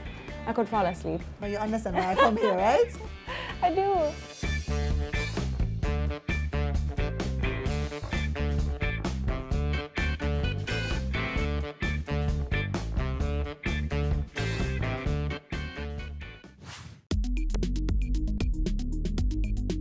So I want to talk about your role as marketing implementer for the Western Caribbean at Sol Petroleum. How did you get started in this industry? Well, it was purely by accident. I actually started in the hospitality industry in super clubs, and then when Mr. Issa, Joe Issa, acquired the Shell brands, I actually moved over and started a role there. So that's how I actually became affiliated to the Shell brand. And what about your responsibilities? What does that entail? As a marketing implementer, I pretty much do all the creatives, media management, conceptualize all the promotional planning, execution of the different activities, launches, and I support a number of markets as well outside of Jamaica. Caroline, how would you describe yourself as a leader? As a leader, I would say I can be a bit demanding, but then I don't demand any more of anyone than I demand of myself. Right. I'm a hard worker, so I expect persons to be hard workers as well. Right. I have a nurturing and caring side, of course, because you have to balance it. I'm very detail-oriented and very focused, and I have a lot of energy. So I'm always buzzing and, being the life of the office. And how long have you been in this role?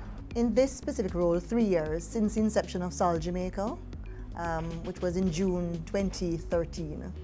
Okay, now was it difficult to transition from hospitality into this industry? It had some challenges because initially when I came out of hospitality, I was actually in HR, and we were affiliated with a lot of unions in that role, so it had its challenges. But as with anything else, you work and you build relationships and you overcome, so that has actually made me stronger as an individual, I think. Do you have any accomplishments that you can speak about over the years? Yes, over the years I've gotten several accolades, Manager of the Year, Department of the Year. Congratulations. Yes, thank you very much. Most recently, Jamaica has actually been awarded PR Store of the Year for Sol Jamaica, as well as Corporate Social Responsibility of the Year. So we actually get involved in a lot of projects. Congratulations, that sounds amazing. Thank you. We have a great team, and as they say, teamwork makes the dream work. For sure. So we achieve that through teamwork. For sure. So do you have any other professional aspirations for the future? Well, I certainly would like to continue to rise within the ranks at Sol Petroleum. Sol is a company I believe is going places. We're now represented in 23 Caribbean countries, including Jamaica. And it's a company that really believes in giving back to the community. It's a company that has the best and the brightest. We actually invest a lot in our human resource. And I really feel proud to be a part of this company. So certainly I'd like to continue to grow within SAL and to continue to make an impact within the region. How do you see yourself affecting change in your industry? Well, I do believe that we ought to give back in some shape or form. And so I actually am involved with a number of private sector organizations in Jamaica, such, for example, AmCham, Jamaica Chamber of Commerce. I try to serve on the different committees and try to basically support the activities that these institutions try to bring about. So I believe that that is important.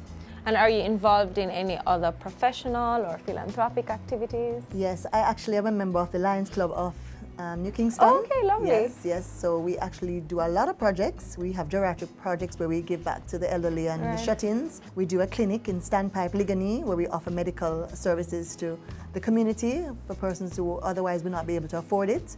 We get involved with the St. Joseph Health Fair in a partnership with Food for the Poor annually. We had that a couple of months ago, and we're able to benefit a lot of persons in and around the surrounding communities of St. Joseph's Hospital by basically helping to provide health care for them. Oh, that's nice. So we that's do really try nice. to do quite a bit.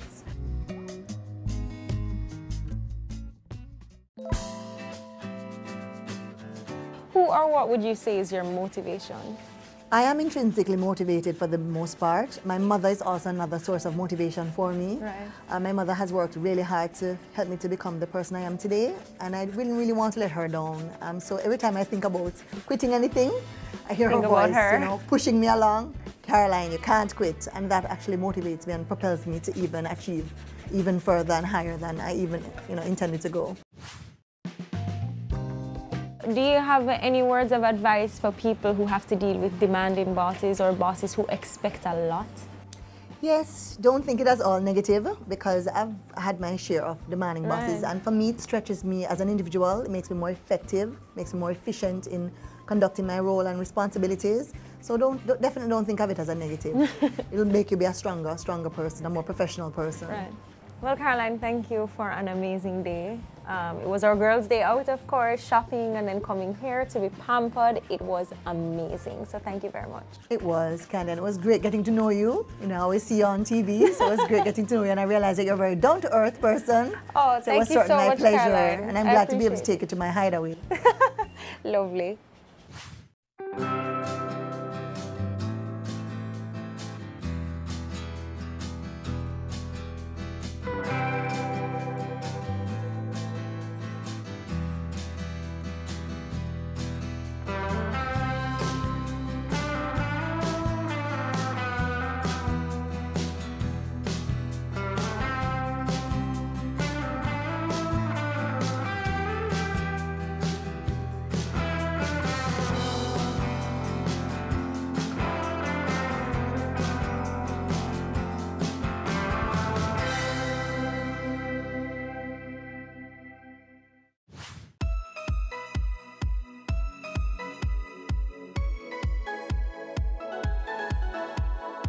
Today I got to do two of my most favorite things with Caroline Smith, marketing implementer for the Western Caribbean at Sol Petroleum. As always, shopping was a treat, and I definitely enjoyed being pampered at Adam and Eve Day Spa.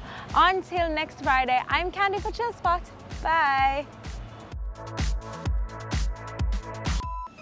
Woo, what is that now? Woo, wanna see this or something there? Scrub. You need to get this. You need to get this. Who excited like me? Who hand can soft like mine? All right, I'm ready. This is for beach party? Okay. It's cute, but I'm not sure what occasion it would be for. Hold on, it's no drop off. Right? Hold on, let me get this back on there properly. Guys, don't film this first.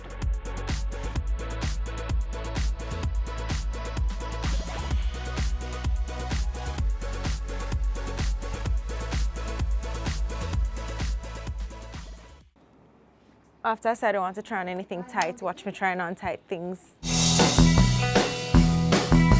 Hi, I'm Richard Pandoy, CEO for the Separate Group of Companies.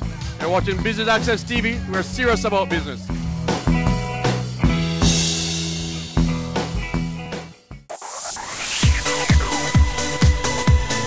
You're watching Business Access TV. Business Access. Business Access. Business Access. Business Access. You are watching Business Access TV. Business Access TV. Serious about business. Serious about business.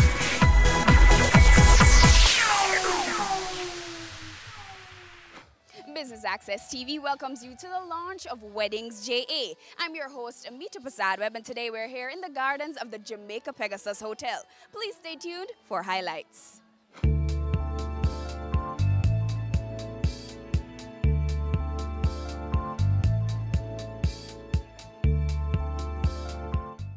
So Shangri-La Flowers and Gifts is a wedding company and an all-rounded wedding company. We're located in Montego Bay and Ocho Rios. So what we do is wedding decor, wedding florals, wedding rentals, and also wedding planning. So really a one-stop shop for your wedding as well. So you guys, so this event we thought would be a perfect way to come into the Kingston market since we don't yet have a store in Kingston.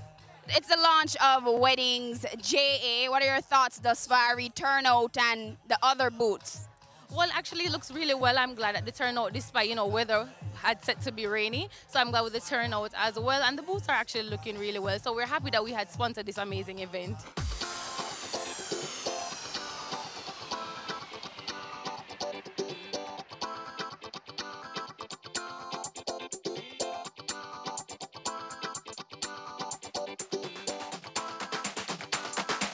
So talk to us about Tent City. What is it that you guys do? We're a tent company, and what we do is rent different tents for different occasions, weddings, party, graduations, you name it. Talk to us about the relationship between Tent City and Weddings JA. Well, we're one of the sponsors, and they call us and we partnered with them, and that's why we're here today. What's next for Tent City? Well, what's next for Tent City is that we have new and upcoming tents, and for the December period, as we're here now, this is one of our new tents. It's a skylight. We have it here just to show the customers to see if they'll take it, because it's kind of different, you understand? And just to showcase our new tent.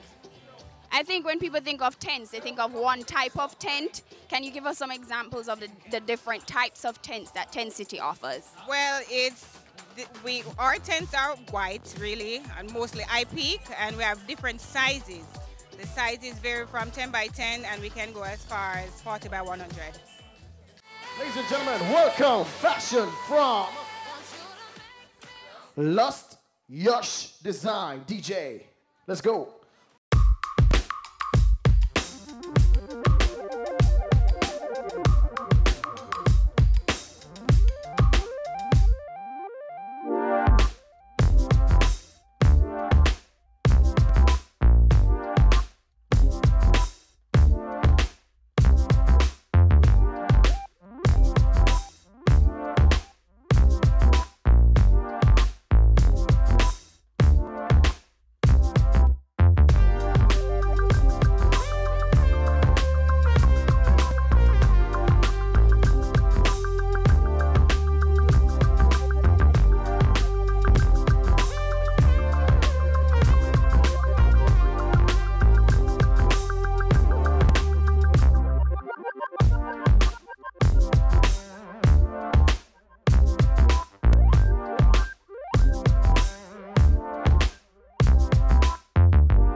Make some noise for Lust Yash Fashion.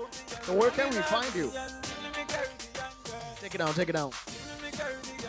All right, so you can check us out on Facebook and Instagram at Lust Yash Designs, or you can email us at lustyashdesigns@gmail.com. Number 873-7319. Thank you. Talk to us about Sparkles Productions. Well, we're a production company, but we do other stuff as well. We do weddings. So not only do we do the sound and the flooring and the lighting and the trussing, We do decor, we do flowers, we do invitations, we do photography. So we are a one-stop. So I know a lot of people think Sparkles Productions, they think of big stage shows, they think of music, they think of sound. But we do have a department for weddings. And because we come with everything, we are able to give better costings. You're here today as a sponsor at Weddings JA. Talk to us about that relationship. Sure.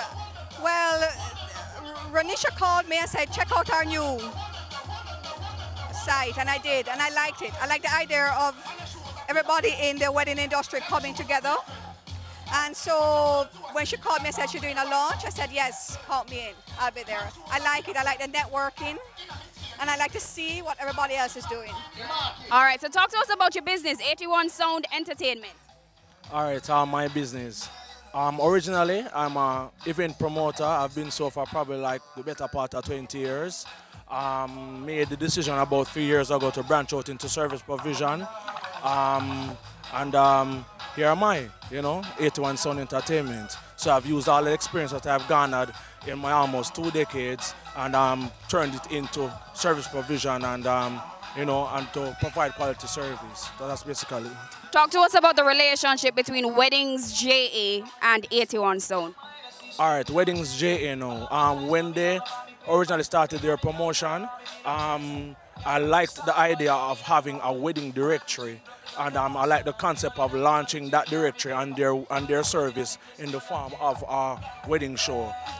And I approached them and said, hey, I'm willing to work with you guys. And they accepted, and I'm gracious for their acceptance and for the opportunity. And we worked together, and we created an experience. As you can see by the turnout, they did a wonderful job where marketing is concerned and the layout and so forth. And, I'm just grateful for the opportunity to work with them.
With another exciting, innovative and inspiring season.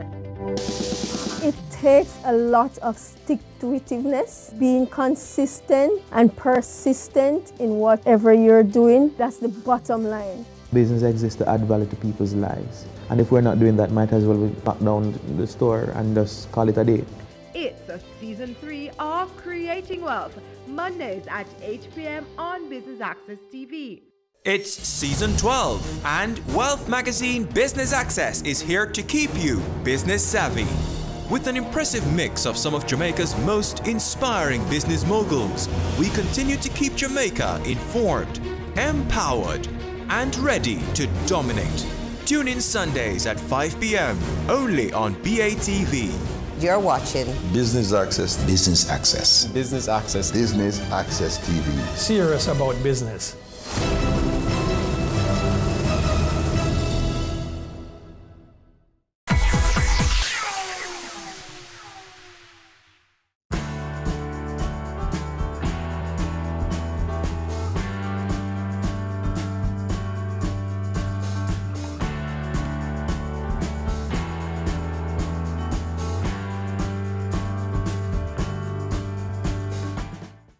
Now, the aim of this competition is called Professing Your Love. It's called what? Professing Your Love. What is it called?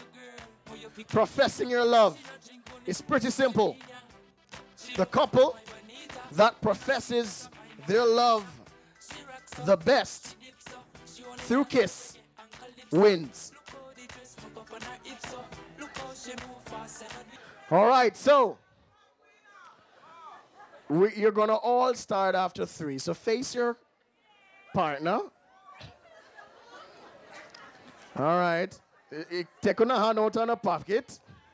Remember, you know, and this is gonna last for 15 seconds.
Good afternoon, ma'am. How are you doing? I'm good, thank you. How are you? I'm trying to be as well as you. Your dresses look stunning. Don't they look stunning, ladies? Come on, make some noise, ladies. All right, so tell us more about your company and where we can find you and all your contact information. All right, so it's Bliss Bridal Boutique. We are located at 7 to 9 Arden Road in our new big, nice, fabulous location. You can find us on Instagram. You can find us on Facebook at Bliss Bridal JA. Our telephone number is 876-622-2547, or for ease, it's actually 876-62-BLISS. All right, talk to us about Victoria House Events Limited. All right, Victoria House Events Limited is located at 11 Lindsay Crescent. What we do all year functions, but we mainly do weddings. We do from a pin to an anchor. The only thing we don't do is find the gentleman, but we find everything else: the dresses, the cake, the food, the pastor, the location, just about everything. Today you're here at Weddings JA launch. Talk to us about your experience here today. It has been an awesome day. Beyond my wildest dream. We had so many persons coming in. It was just busy, busy, busy all day, all morning. People just keep coming. But it was good. It's a good experience. And for sure, we'll be in this next year.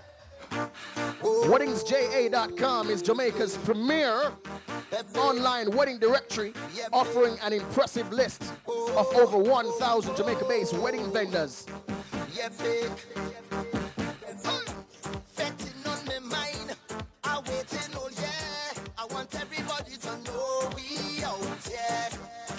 She has a bachelor's in entertainment management and a master's in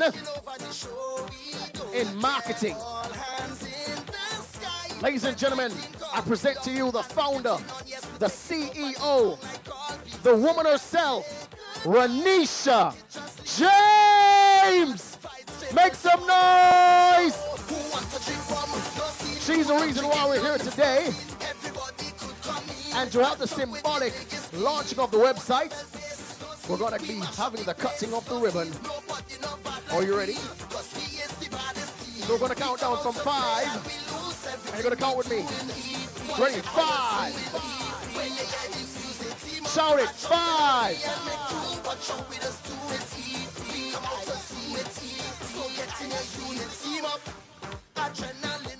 Round of applause. Round of applause.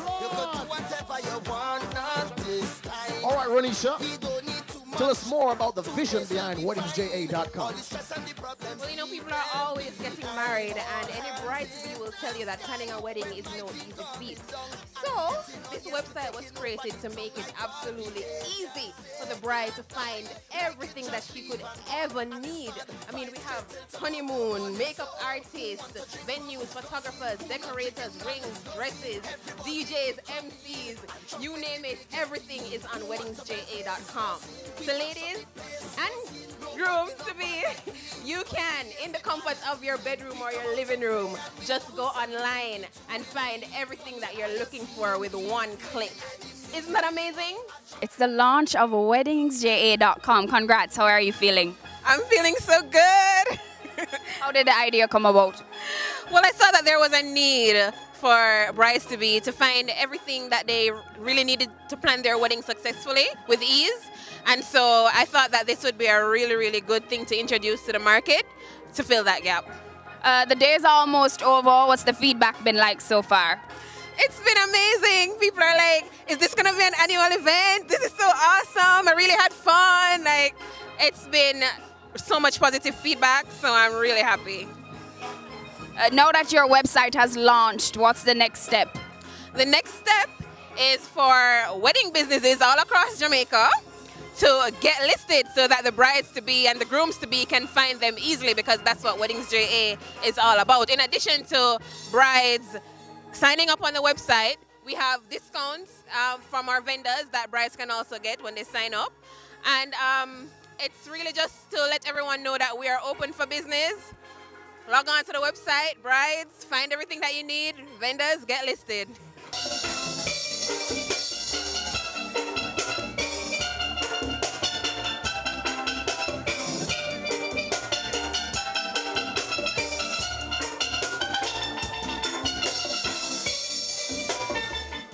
And there you have it, the launch of WeddingsJA. I've been your host, Amita Prasad Web, and thank you for tuning in to Business Access TV, serious about business.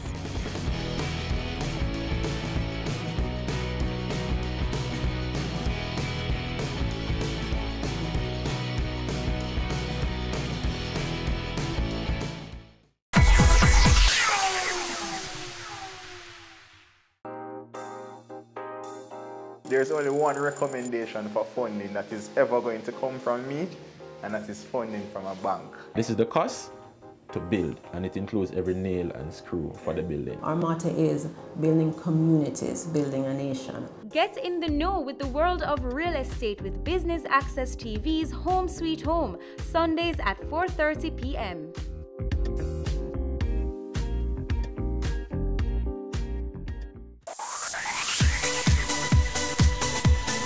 You're watching Business Access TV. Business Access. Business Access. Business Access. Business Access. You are watching Business Access TV.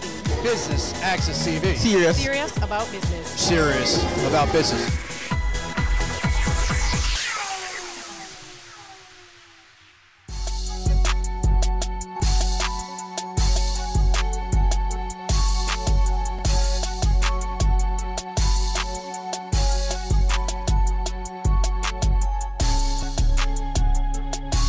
you're looking for a sleek, sporty, and spacious vehicle, then the C-Class may be just for you. Business Access TV is here at Silver Star Motors for the C-Class Mercedes-Benz facelift launch. I'm your host, Amita Prasad Webb. Please stay tuned for highlights.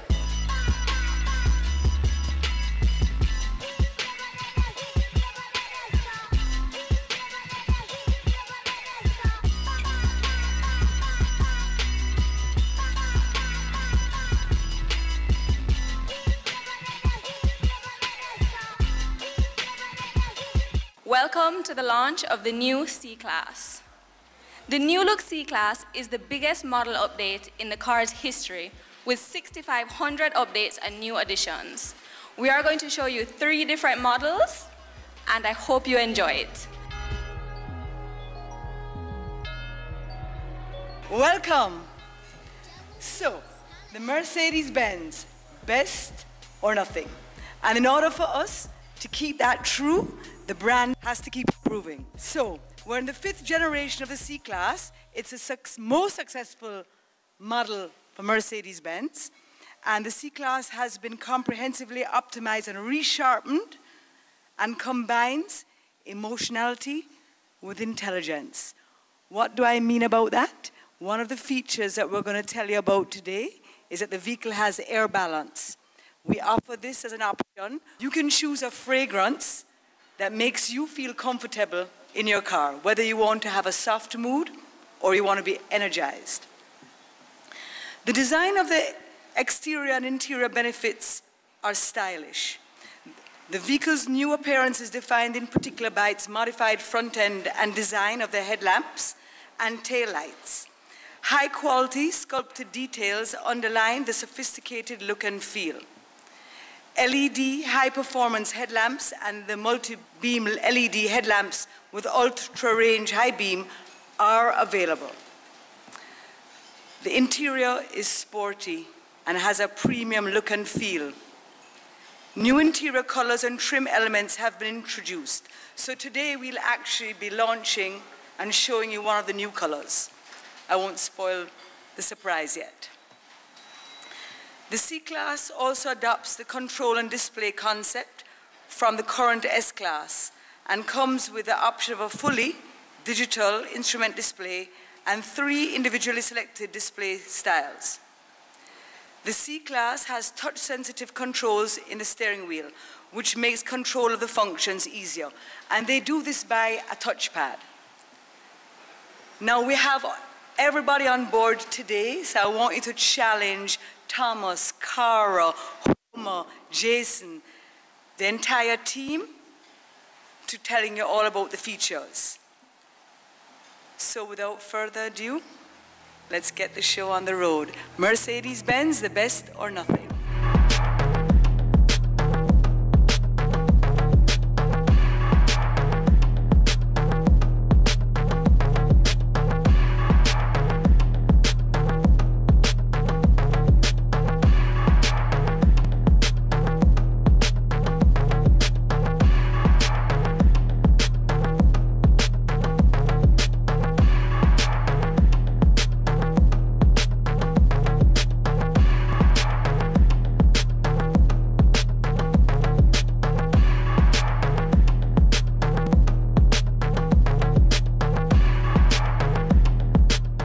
We hear that it's sporty, spacious, and sleek, but what else sets this vehicle apart from the others that we may come across? The new look C-Class has come out with a lot of new features, including new colors, new interior trim elements, a fully instrument digital display, a larger media display, and multi-beam LED headlamps as an optional feature. So talk to us about the demand for these high-end vehicles. So the demand for luxury vehicles in Jamaica is high. We're very impressed, and we're hoping that the C-Class will hit the market strong and that the Jamaicans will love the new features as much as we do. In fact, our C43 AMG that we launched today has already been sold. The new look C-Class comes with an optional headlamp feature for LED high-performance headlamps or multi-beam LED headlamps. It also comes with a diamond grille, which is beautiful and makes it a classy and sporty look. The new look C-Class comes with several new trim options, including the one you see in this beautiful C300. The C-Class also comes with a larger media display screen, as you can see. The steering wheel also comes with touchpad and control buttons to make functions easier when you're driving. The new class has an option for a fully instrument digital cluster, which, as you can see, gives it a sporty, upgraded, fancy look. One of the cool features of the new C-Class is the energizing comfort control, where you can select Ascent, music, and seats based on your mood. Refresh, vitality. Our C-Class also come with an anti-dazzle feature, which is for the rear view mirror and side mirrors, where if a car shines a light from behind you and it hits the mirror will tint so you only see what's directly behind you. This is such a useful and safe feature for driving at night. Driving a German whip, driving a German whip. Yo! If you see man driving a German whip, blacked out window leaning back, see man driving a German whip, look like a ball of peas and that. Mr. Stevenson, you've had previous Mercedes models. Speak to us about that compared to this. What would you say sets this one apart? So what sets the C-Class apart is that it is actually the best-selling Mercedes of all time. So Mercedes have a lot of love for the C-Class. As you heard earlier, there's 6,500 new parts for the car, and that is the biggest overhaul for this car ever. So I think this car, they gave it a lot more love than previous ones. And the tagline for this car is never stop improving. And that meshes nicely with the Mercedes-Benz tag, which is the best or nothing. So you can expect to see a lot of really cool little features in this car, such as the fragrance that you can put in the car. There's 64 different types of ambient lighting. So this car is very much tied to the individual. It gets you in a mood, it gets you in a, I don't know, just wraps you up in a cocoon of awesomeness when you drive a car like this. So I think that that's what they've done with this car. They've made it intimate. Let's talk price points and our payment plans available. So we start at 11.4 for the C180, which is the entry level. And we do have financing packages. We have our in-house financing, which is Simpson Finance. Currently, they've got the best rate on the market at 6.99%. So now is a really good time to actually get in and get a financial package through Simpson Finance, because I think it's the 6.99% will last till the end of next month. So it's a good time to buy a C-Class or a Mercedes.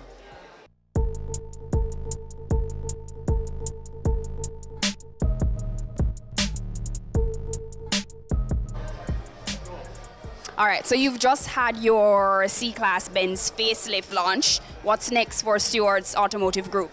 Well, the group is always trying to bring something new to the market for the Jamaicans, because we love our people. The closest thing in mind, we're coming out with 2 new models at Mitsubishi, the Traj and the Montero Sport. They should be coming early next year, and we're very excited to expand the models that we offer. I think the Jamaican public will be very happy with them as well. In regards to the launch today, what would you say is your favorite feature of the new C-Class? Well, I really like the updated interior, the new screens. It really brings a fresh look and it keeps up with the competition. The competition is always evolving and they have great vehicles, so it's good to see that our manufacturer is keeping pace and outdoing them, in my personal opinion.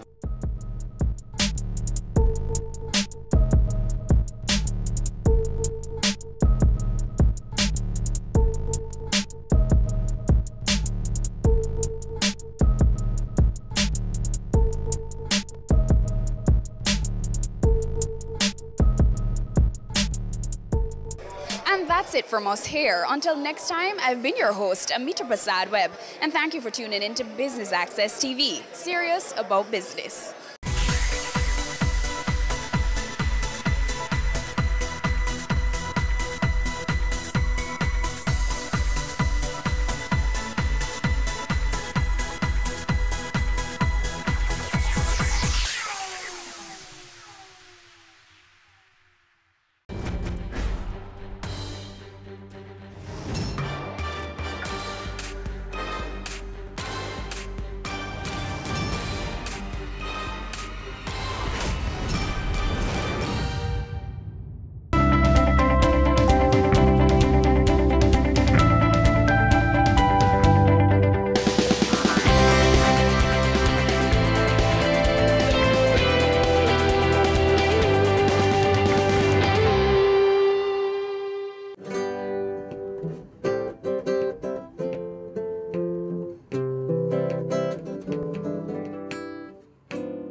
Hi, my name is Saretsi Small, and I'm the team leader of Avant Academy of Music.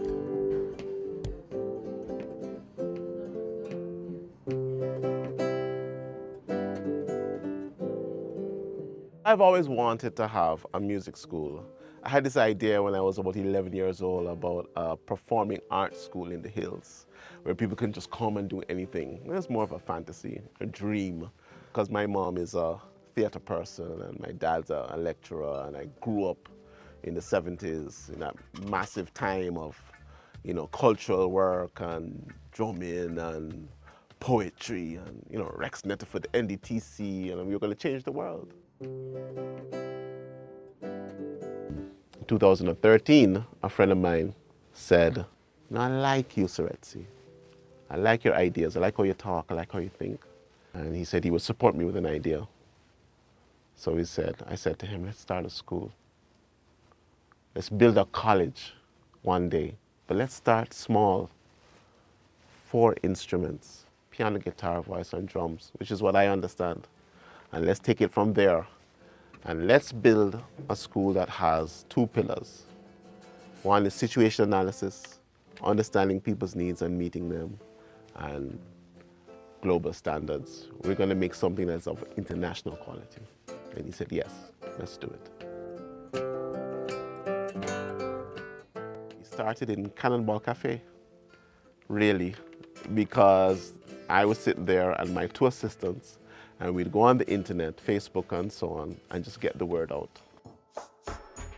Well, what we offer here at Avant Academy of Music is one-on-one personalized lessons. The idea is, let us know what you want to achieve. What is it that you want to learn to do? And we will find a way to get you to learn that. So we don't call our teachers music teachers. We call our teachers mentors, because we guide you to the fulfillment of your personal dream. And recently we've started to expand into group lessons, which is fairly recent. We now offer early childhood program for small children, ages 3 to 5, where we do general music, singing, dancing, learning some terms, understanding musical concepts, little rhythm, you know, playing a conga drum, learning the notes of the piano, that kind of thing. We cater to a wide range of needs. We're not quite meeting everybody's needs yet. For example, at the moment, we don't teach wind instruments. So if you want to learn to play the trumpet and the flute and those kinds of things, not yet. You know, we need to physically expand a bit more. But all ages and stages, yes, we do. How we got capital to start was through a friend. His name is John Habel. He's a professor of educational psychology in the state. He came down for Calabash every year, and he teaches in Jamaica. I used to perform at Calabash, and I met him there, and we became friends over many, many years. In 2013, he said to me, "Saretsi, I like your ideas, I like what you're about. I have some small amount of money, I'm willing to help you." So he gave us the initial investment for it. Since then, we've had to do loans and, you know, various types of loans and different kinds of funding through our bank and, you know, various sources. Our first outlay of capital was used to set this place up. We had to do partitioning of the walls in order to create the soundproof and sound-treated areas, which was going to be a hallmark of our learning environment, that there was private, but, you know, sound controlled. And of course, to install the air conditioning units, you know, for comfort for our students. And then the initial, like, big purchases, like digital piano, acoustic piano, and some basic computer equipment, that kind of thing, to set up the administration, phone lines, network, you know, that kind of thing. Avant Academy of Music is not yet profitable, but we're growing.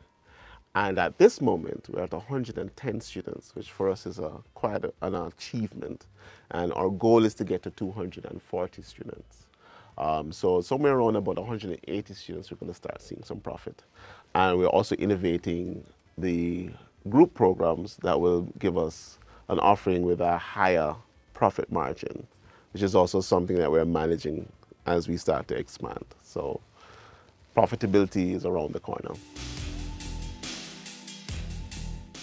This location is great because of the centrality of it and the, if you want to call it, the social comfort of the demographic. It's for a lot of our students are middle and upper class in order to afford our programs. And so in terms of the social demographic, it's right within, you know, the kind of Campion, JC, Mona, you know, Barbican. In terms of their movements, shopping and school and so on is perfect. But it's also accessible for other people in terms of Halfway Tree to Barbican Square. So it's a really good location for our demographic. Finding staff is a challenge because we're doing something that's quite innovative. And so it's very hard to find people with experience in running or operating, functioning in a music school of this sort. So we do a lot of training. So we did some early hires and we did it based on qualifications and some sort of track record, but often it didn't quite work because we started to realize that we have a unique culture here. And so now I do much more of a longer interview process where I would interview the person and then I'll have my team interview the person so that we can have a sense of, can this person fit in our culture? Because it's not just about qualifications or ability, it's can you help us to do what we want to do, to achieve what we want to do the way that we like doing it.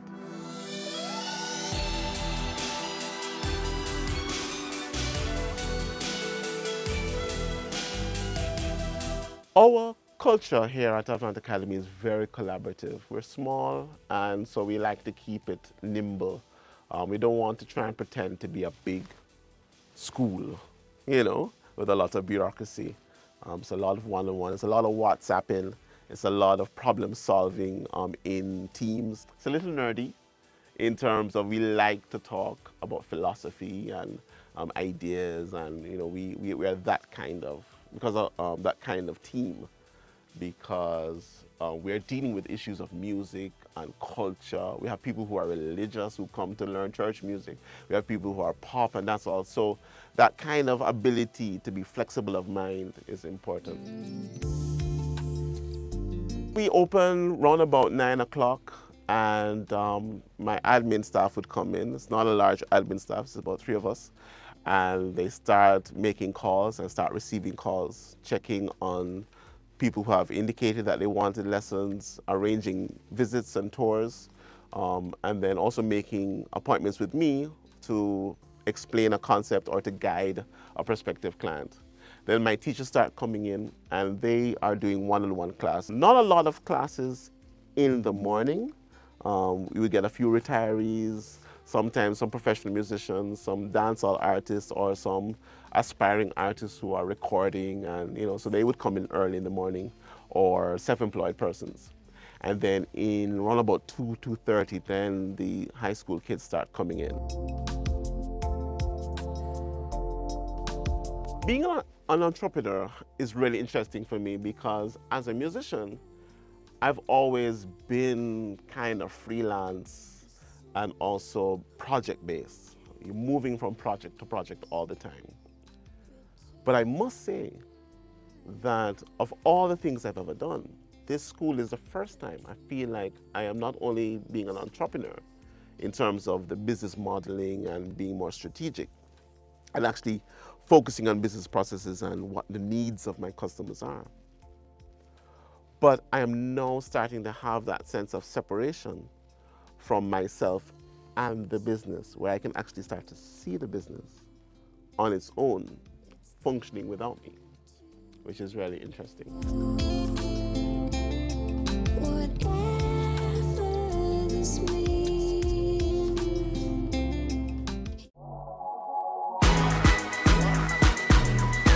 The Good Life, your trusted source for useful health and wellness information, lifestyle tips for the mind, body, and soul.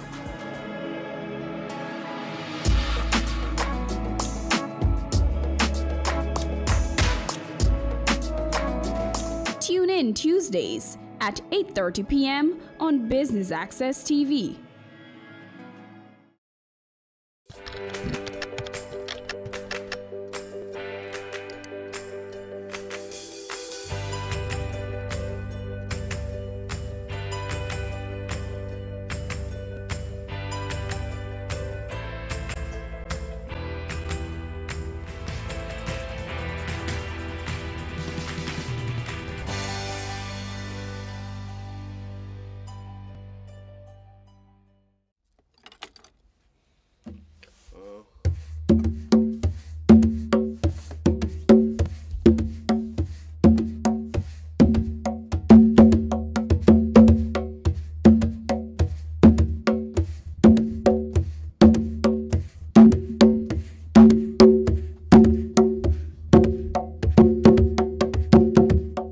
The thing that makes Avant Academy of Music unique is that we are a small music school, but we operate almost like a college in our administration and our organization. In terms of generating new ideas, I find that listening to my clients is always key. Like, I try to assume that I am not the best client. My clients are not like me. My clients are not the kind of person who would practice for 12 hours a day and throw their life away for music. They're not that kind of person.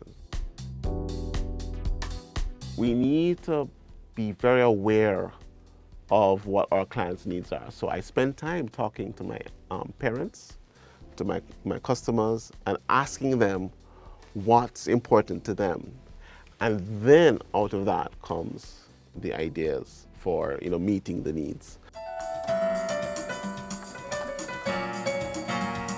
In building our customer base, we really focus on the simple idea of meeting needs and developing on that idea.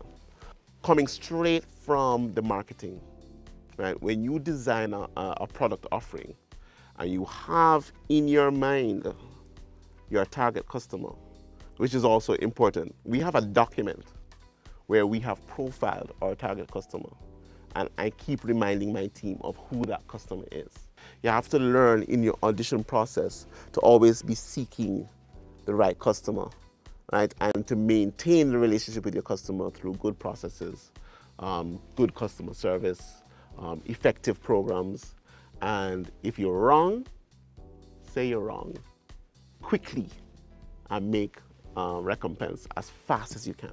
Most of the challenges that we have faced have been centered on my own abilities as a leader. For example, hiring staff, making the right choices. Sometimes you see somebody and you think, oh, that'll be a good person, and you make that choice. And then you make the wrong choice, and then you have to let them go. And then you have months of a slot that's not functioning or absent. I went through a period where I had to let 2 people go. And I was holding everything together with 2 hands, like with duct tape, I think, like a lot of businesses, cash flow management is a biggie. Bookkeeping, that's been challenging because we so focused on teaching, so focused on doing what we want to do. Sometimes we let these things slide. Some of the failures that we've had have been with projections. Sometimes you project a financial performance and you don't put enough resources in place to meet that performance. You have this idea, oh, we're gonna achieve so and so and so, but you don't necessarily think in detail how that is gonna happen financially. And being a music educator, you get caught up in the music education and not the business. And that has caused us severe distress at times, especially in cash flow and paying bills. In terms of managing mistakes and damage control, I'm still learning. Risk management is something that we are getting used to, We have a strategic document, and we try to forecast what the possible risks are, and I try to speak about risk all the time. Like, don't tell me what can go right, you know, tell me what can go wrong and what systems can we put into place for that. And we're still, you know, developing those skills. In terms of growth strategies, right now we're investing a lot in our people. I think that everything that we're going to be focused on, well, that we will be able to achieve, is going to be based on having the right leadership and the right people in place. So I spend quite a bit of time making sure my people are certified and that they're being trained. And we're investing in technology and in software, apps, and so on, so that we have the capacity for curriculum development.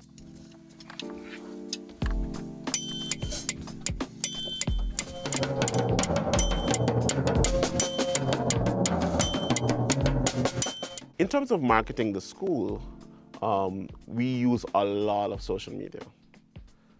Facebook for sure. Twitter, I'm still kind of getting used to, but I'm getting the hang of that. MailChimp, in terms of newsletters and email communication. And then in terms of hardcore advertising, we spent quite a bit of time in the newspapers, doing newspaper ads, especially on a Sunday, because we found that, you know, our target customer, you know, would read the Sunday paper. Sunday and Monday, you know, because again, women, you know, we tend to focus on. And then we also do TV ads. We're doing some really low budget TV ads in the classifieds, which has kind of worked for us. And as the school is growing now, we're actually trying to see if we can get more mainstream with TV. We've done some movies, like the cinema ads. And that kind of works for our summer program, because we have a summer program that when the kids are out doing movies, you know, watching movies, you know, we try to get in front of them. And then one of the most effective things that we do for marketing is direct marketing. Take a table, 2 chairs, go to an event, go to a school, go to an assembly with flyers and a sign-up sheet and give away free lessons. So like say, come and take a sample, you know, and then we bring them in here and sell it to them. You know, if they like the free lesson, then they sign up for more. And we also have gift certificates, which is also a kind of cool way, a part of our direct marketing.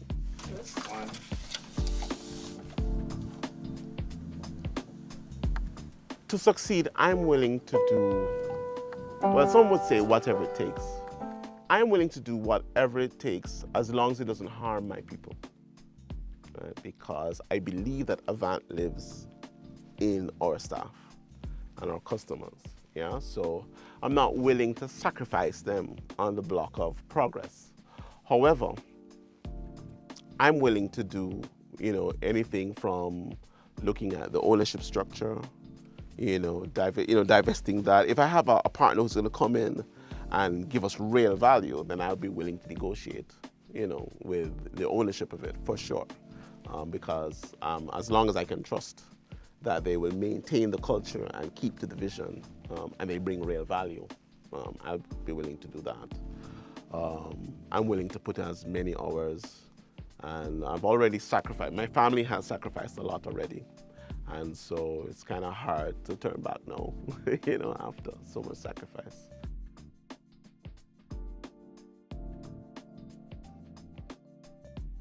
I don't know if there is a formula per se, but I do believe that there are some basic principles that one needs to apply. I think that the maxim that, you know, they talk about marketing being, marketing is meeting needs profitably. And if you think about that, you have to be a person who connects with humanity in a very fundamental way. If you can understand fundamental needs and how to package a product or a service to meet that need, then you have a good start.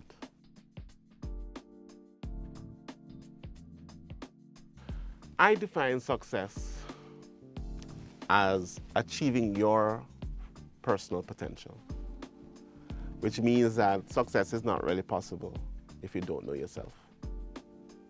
So success is walking the path that kind of makes you know yourself better and better every day. For me, it's helping people to come to their full potential through music education. The greatest fear I have for this business is that we will slip into merely being a music school trying to pay the bills, and that we will lose sight of the purpose, and that my staff will no longer be growing, and worse, that my staff will be suffering in some way. And so I try to manage that fear by maintaining a really strong set of advisors around me all the time, and putting my concerns out there and becoming better at measuring what is going on.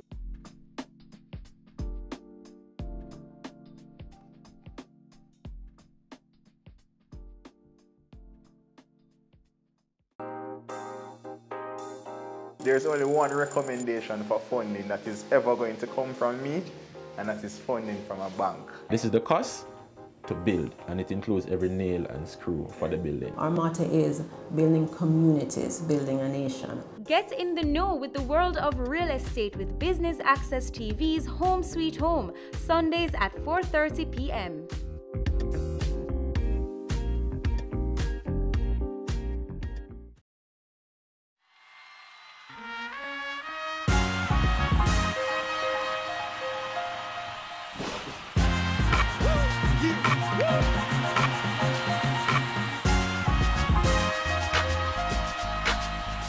I'm a child of the 70s, pretty much.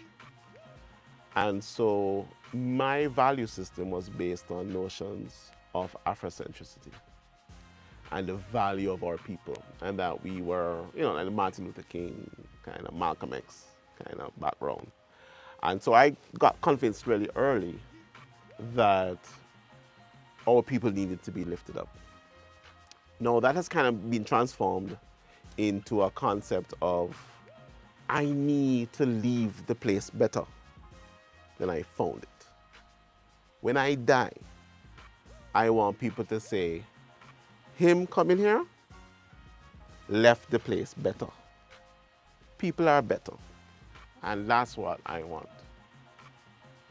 to leave behind. That's what drives me in the morning. I'm asking myself, am I leaving the place better?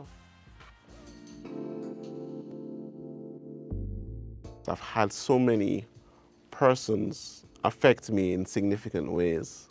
My daughter has been quite inspirational to me.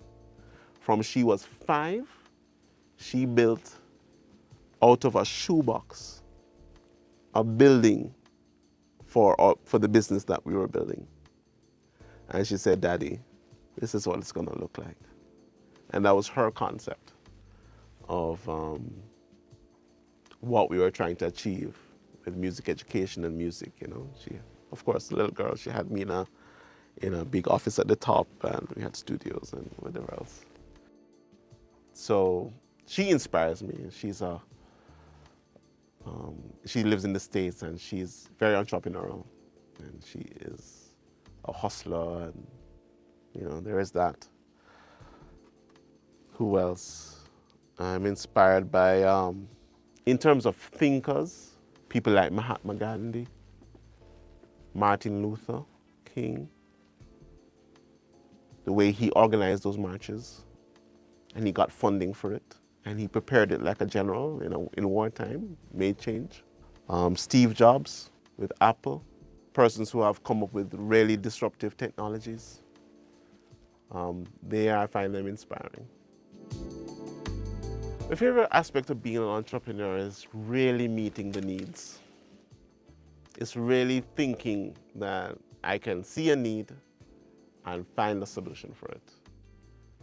And of course, make it profitable. Our success at Avant is a couple of things. One, it's timing. I think that Jamaica is ready for it. I think that after all the years of music and Bob Marley and then Protege and Chronics, there's a thirst for people.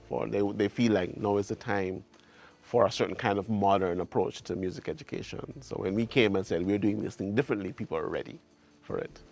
And then the people that I had working with me, my staff, they were just ready to be mentors and to come up with solutions. So when my students come, my clients come, and they get the Avant experience, it's my teachers that provide that experience. And they're the key.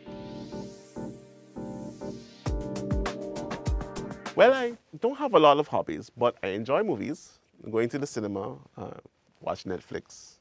I'm a big Netflix watcher. I also enjoy riding bicycle, hanging out with friends. I have a set of Caribbean friends where we drink some El Dorado and eat some roti and, you know, talk old talk. Because, you know, my parents are from Trinidad and Guyana, so, you know, that hanging out that way is kind of cool. And of course, just talking and listening to music.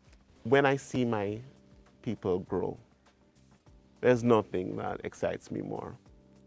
Other day, one of my staff members was showing me how he had grown, literally how he, from in the last 2 years, the things he was able to do with software and how his life has improved, and the joy in his voice. And he was saying that really made me happy. And that change, transformation, and people being able to access that, that makes me really happy. I get excited, I get giddy for days. Well, our future plans for Avant is that we want to expand. We want to get a property and really kind of have a place where we can really flesh out some of the career building programs that we want to offer. And to do this, we're going to need to have an auditorium and, you know, much better facilities. And so we're really working on that. In the meantime, we're implementing a relationship with the London College of Music, where we'll be offering exams here in Jamaica that will certify persons in musical theater and pop music and so on, which will put us on the path to being able to give better certification to persons in different fields. And of course, expanding the scholarship program. I'm really excited about that because I want to offer $50 million worth of exams, not exams, of scholarships over the next 3 years. There are 150 persons I want to get to all over the island, you know, and really supercharge their dreams and transform their lives through music, you know. So that's our plans coming up. But the advice I would give to somebody who wants to get into business is that I would say to you, focus on persons' needs. You know, focus on a problem that persons are having and find a unique way to solve it. Make the ways convenient, make it easy, and make it something that can give you a good margin. And then set your price and then spread the work. Talk about it as much as you can. Get like-minded people involved and believe, so that when you are converting your staff and your customers, they can feel the energy and the passion. But always make sure it's based on a real need and solve those needs and make a profit.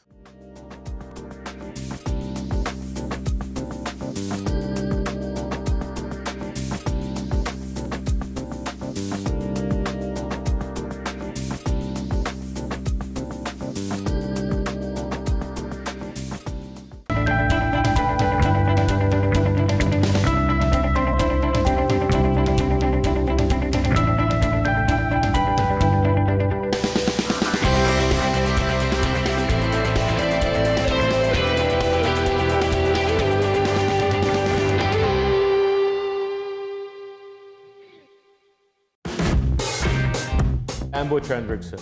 You're watching BATV, serious about business.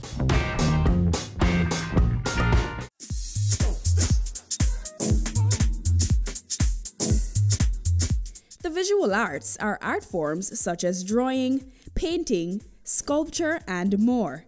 This week on Cameo, we take a glimpse at visual artists.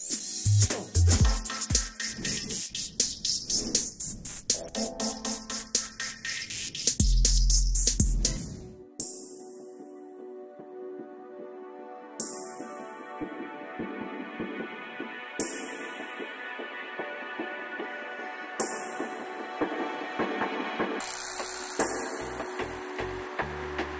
ask you to free your mind, body, and your soul.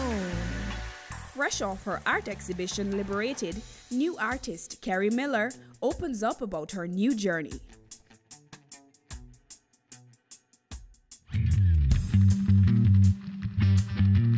I am Carrie Miller. I'm a newly launched artist that have created over 20 pieces of prolific art expressions. My medium of choice is pencil and charcoal, as I believe they show exactly what I want to portray in every single piece that I do. I love the black effect because it speaks true to me, true to myself, as it is very deliberate and it is very precise. I can go really soft and subtle, or I can go really bold and intense.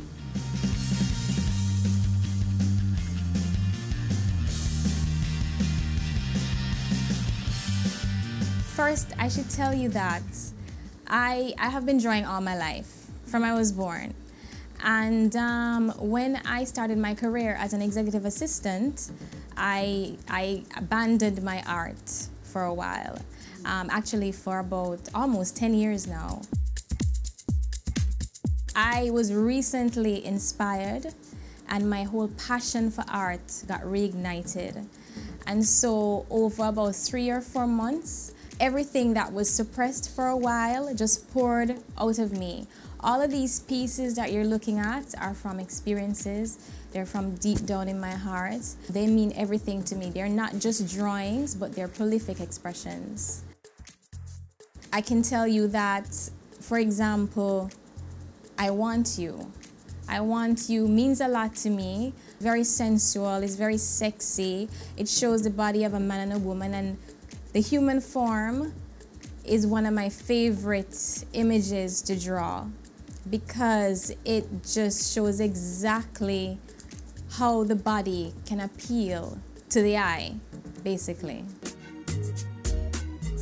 I might be somewhere that basically I'm inspired by the uniqueness of something. I might see a photograph somewhere, or I might see kids playing somewhere, and in my head it takes me back to where I'm from.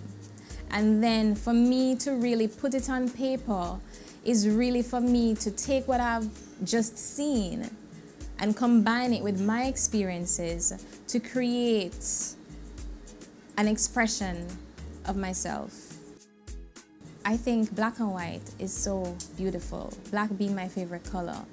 And how the two comes together, the light and the dark, to create something so unique. You know, it's not a painting, but it allows people to really look deep within it and to really say, wow. You know, it's not a painting, but it has the same appeal. I think that is very creative, and I think it appeals to people, not just the black and white, but the images that are portrayed.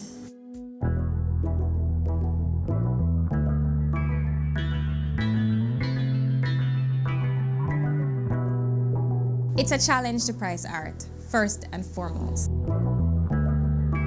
For any artist, I think when they put something on paper or canvas, it's because it means something to them. And that doesn't necessarily translate to the same image meaning something to somebody else, right? So firstly, I really look at how much this piece means to me. Then I look at the amount of work I put in it, right? And then, you know, it can be very detailed, or it can be a huge piece that really doesn't require that much detail. And so, I mean, to price it, it really comes from all of that. And plus, you don't really want to come off being too expensive. You know, you want to price your work reasonably enough so that people can appreciate it but still can afford to buy it.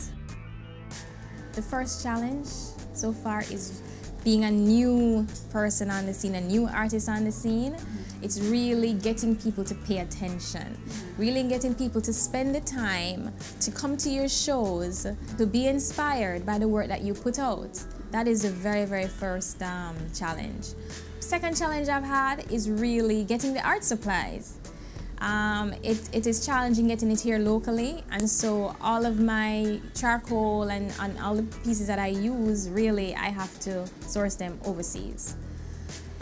So if they were available locally, then it would really help me out a lot in terms of pricing and everything. Third challenge is really the inspiration. You know, the time and the inspiration, because this is not, you know, my only job. I have another job, and really to find the time, because art is something that you have to spend time to really think about it and to be inspired enough to do it. So time is just one of the other challenges that I have. Welcome to Liberated by yours truly, Kerry Miller. Being liberated, I mean, that's my tagline, and I'll always use it because I have suppressed this for a long time. So just the fact of sharing this with the world is a huge, huge accomplishment for me. People purchasing my work and asking me to be involved in other art shows, that's another huge accomplishment. You know, from not sharing to people actually asking you to be a part of the show, that is another huge deal for me. Self-empowerment. You know, I'm a woman, and female artists, I believe, don't get that much recognition. They don't get the recognition they deserve. And not just in terms of my art, but just the fact that I decided to carry out my lifelong dream. I would love to empower other women to never ever give up, never ever settle, but to always aim for the stars and do the best that they can in everything that they do. I want my pieces to be displayed, you know, in the art world, for people to really see the value and to really to appreciate it. It would really mean a lot to me. And that is really where I'm headed right now, to get my pieces globally.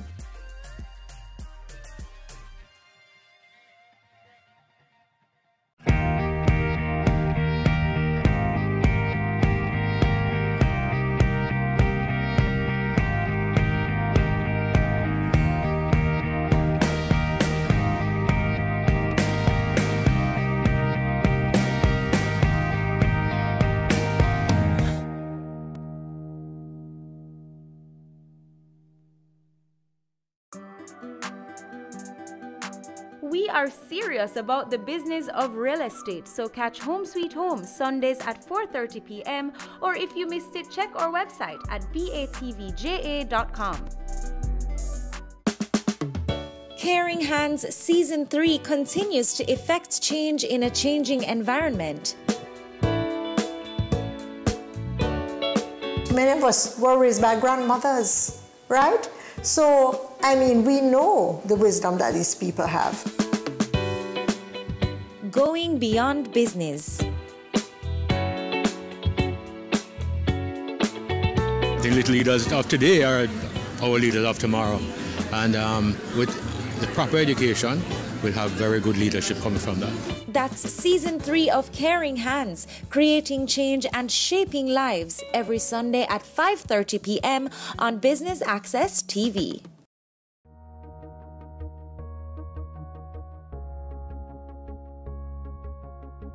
The creative process is one of those things that I don't even think about much. You know, it's like breathing. You know, you don't think about breathing. It's one of those things that you get up and you just have to partake in. I have my studio next to my bedroom, so everything is just one. Most of my time is spent in the studio. I'm influenced by basically everything, mostly social issues. Being a male, you know, in Jamaica, after being introduced and explore other areas of the world, you know, you want to sort of create a legacy in the area that you're from. So you sort of, you develop ideas, imagery along that line, images that associate with you, opposed to pulling something from another culture and highlighting that specific, but rather pulling something from another culture and putting your intake into it.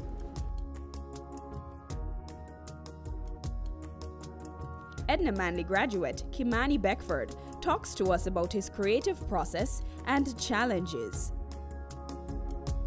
Well, the piece behind me is from a series, titled, BIB, which means Black is Beautiful.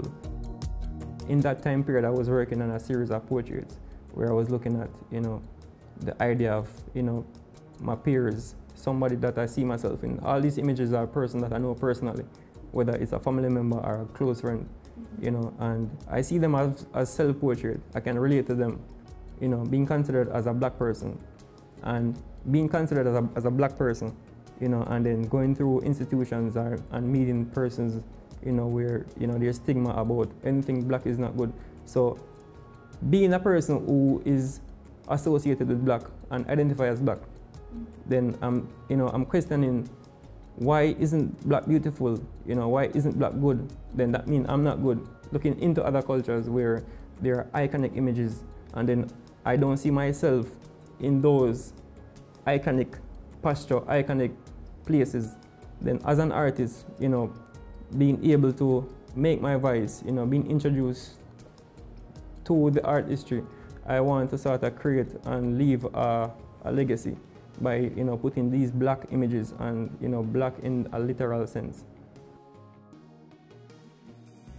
This piece is another one from that series, the BIB portraits, and what is most for me interesting about this piece is that this piece was one of those pieces that affect persons more. This piece was in the Brazil Biennial. It got some sort of critical review, which kind of make me smile, because doing this piece I never knew that it would create so much dimension in terms of dialogue. When I sent off this piece to Brazil for the Biennial, being from Jamaica, sending a piece representing the country, but it sort of create a more critical dialogue where I had institution writing about it. It's very somewhat successful after being in the studio, producing and knowing that the work doesn't only stands in Jamaica, but it goes on the international scene and getting some international reviews. So I was very happy about this piece.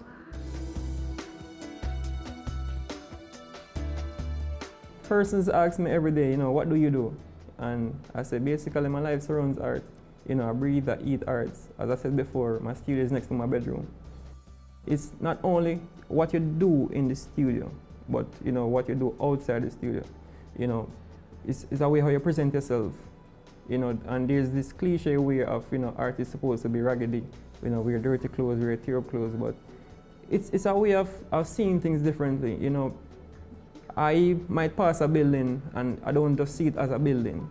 I see it as a cultural asset. And in Jamaica, there's not much really to pull from, in terms of culture. So I want to be the person who had to that cultural legacy of the country. In Jamaica, we don't expose or have the high appreciation for art as we should. It would be good if there were more grants, and more respect for the arts, more involvement. The challenges I face are, material. We're in Jamaica, which is just a small area, we're kind of limited to a lot of materials which are on the larger scales.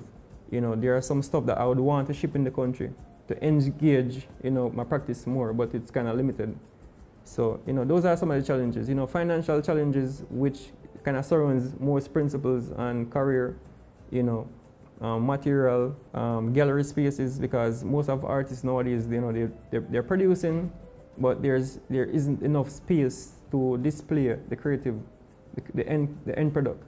So, it would be good to have more gallery spaces, and more involvement, the corporate involvement into the art. First, there need to be somewhat more involvement into the culture. You know, there's limited access where persons appreciate culture. First, we have to kind of sort of, you know, understand the importance of culture. And in that way, persons will engage in art on a different level where it's not even so much about a gallery space, because we don't necessarily need a gallery space to display the art, because that's just one principle. You know, you have the drama, you have the visual arts, you have the dance, you have other principles. Calling out to the persons that are, you know, somewhat more financially stable to just, you know, give in to the creative process, give us a space, you know, not necessarily a four corner box space, but if you go around Jamaica, you know, there isn't much sculpture, you know what I mean, and you know we need some more of these involvement to kind of, you know, brings up the culture. We need to start restore the buildings. You know, if you go to Spanish Town is just a fantastic area. You know, restore that. Restore that. You know, you have Port Royal. Restore that, so we can get more of our culture, you know, on the mainstream.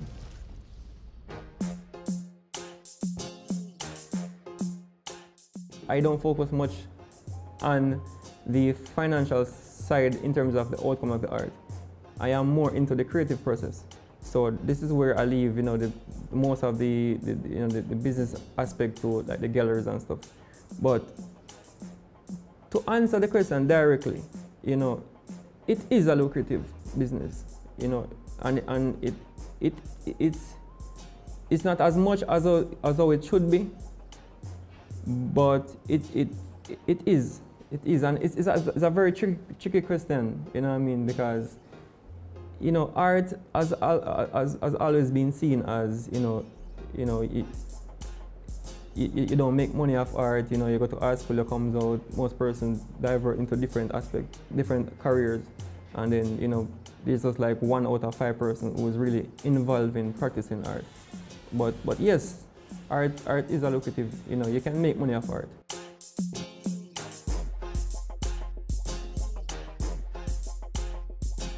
What can be done to improve, you know, and expand is creating an institution or a space where all the arts can, you know, overlap in each other. I mean, you have the Enamel College where you have, you know, more than 1 disciplines, but they're still separated, you know, in my views, you know. But outside of that, if you can have like festivals where, you know, all the arts can combine, you can have the writer, you know, dialoguing with the painter with the drama. So creating a sort of, you know, like a group where everybody, you know, can relate to each other, I think that can expand and improve. In the future, I hope to have a bigger studio so I can, you know, engage myself more, because I think that I'm limited to the space that I'm in, and hopefully I'll be able to, you know, overthrow that barriers that, you know, because there's a lot of equipment and material that I want to get into the country so I can expand more, and I can be at the same pace, you know, with the other artists that are you know, engaging themselves more on the other side of the world, because there's no limitation to materials, you know what I mean. So hopefully I'll be able to import more stuff in the country, or I'll be able to go out of the country.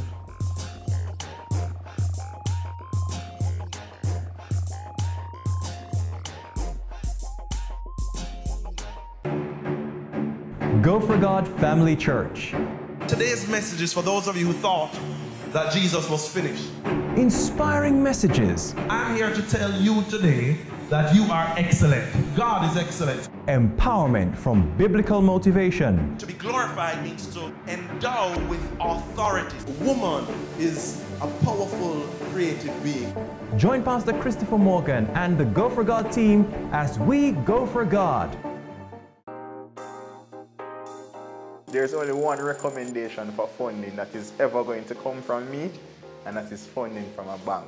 This is the cost to build, and it includes every nail and screw for the building. Our motto is building communities, building a nation. Get in the know with the world of real estate with Business Access TV's Home Sweet Home, Sundays at 4:30 p.m.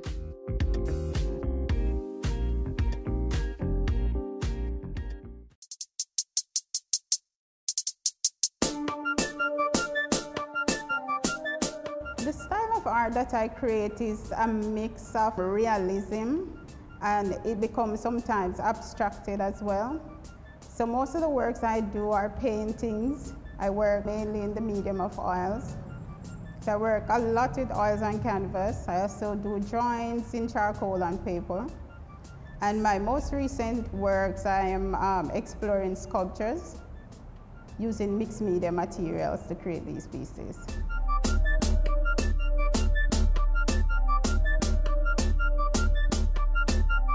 We caught up with fine artist and educator Alicia Brown on set of her first solo exhibit at Studio 174. The piece that is displayed here is a part of a series that is currently in a solo show that I'm having here at Studio 174. So the title of the show is Copy and Placed. It focuses on issues of cultural identity, how we form this identity, the different things that impact on getting to the point of trying to understand yourself, trying to place yourself, especially in a Caribbean setting where, for the most part, we feel displaced. So what I'm doing is referencing history. I'm referencing not just the cultural history of Jamaica, but I'm also referencing the history of art, because as an artist, I'm trying to place myself in that space as well. So some of the pieces are influenced by the culture of Jamaica, just the lifestyle of people.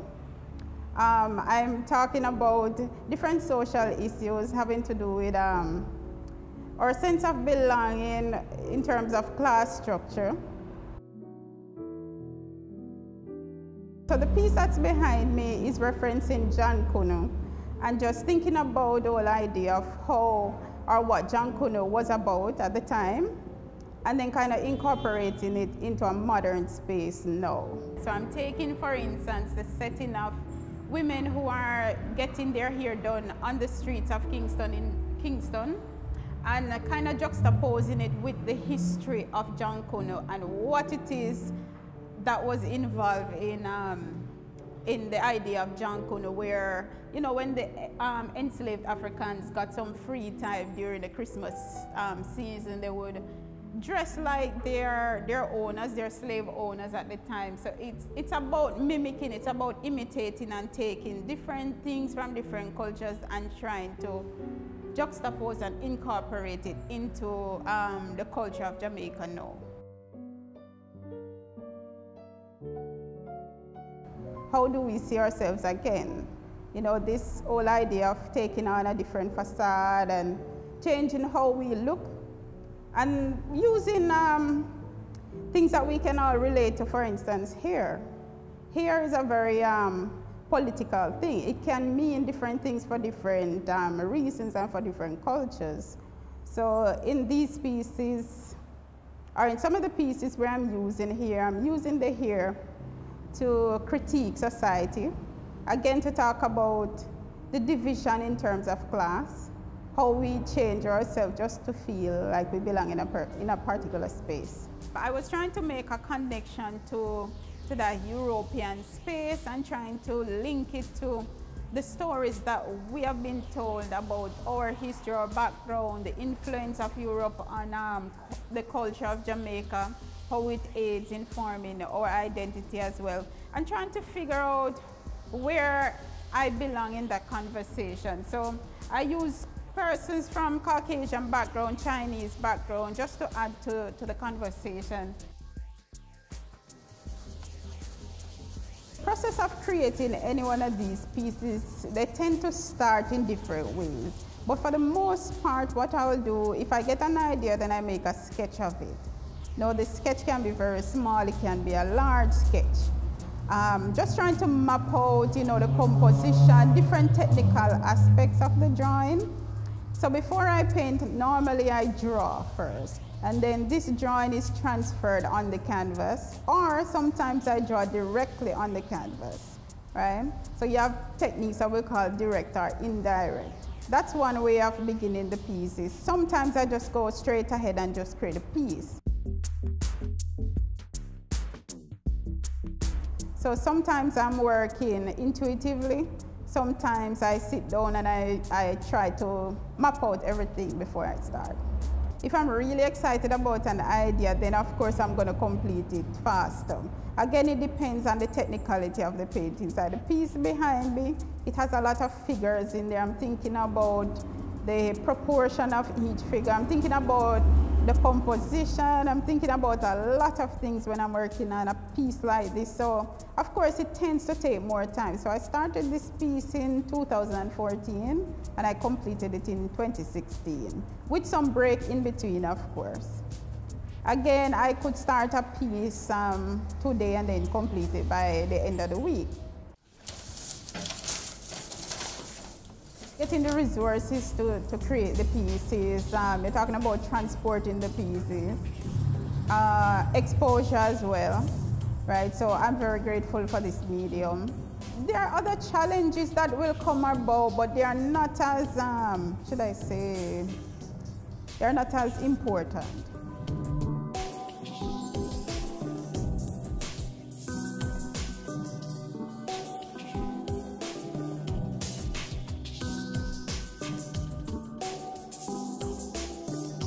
Teaching for me is a very important way. Well, not just an important way, but it's a tool that I can use to impart information and the knowledge that I'm gaining. I'm trying to, of course, develop the arts as well. But it's also very important as well because that's what keeps me going in terms of financial-wise, because the reality is that I don't know of any artist who can just survive off their art in Jamaica. And we have the same issues in countries abroad too.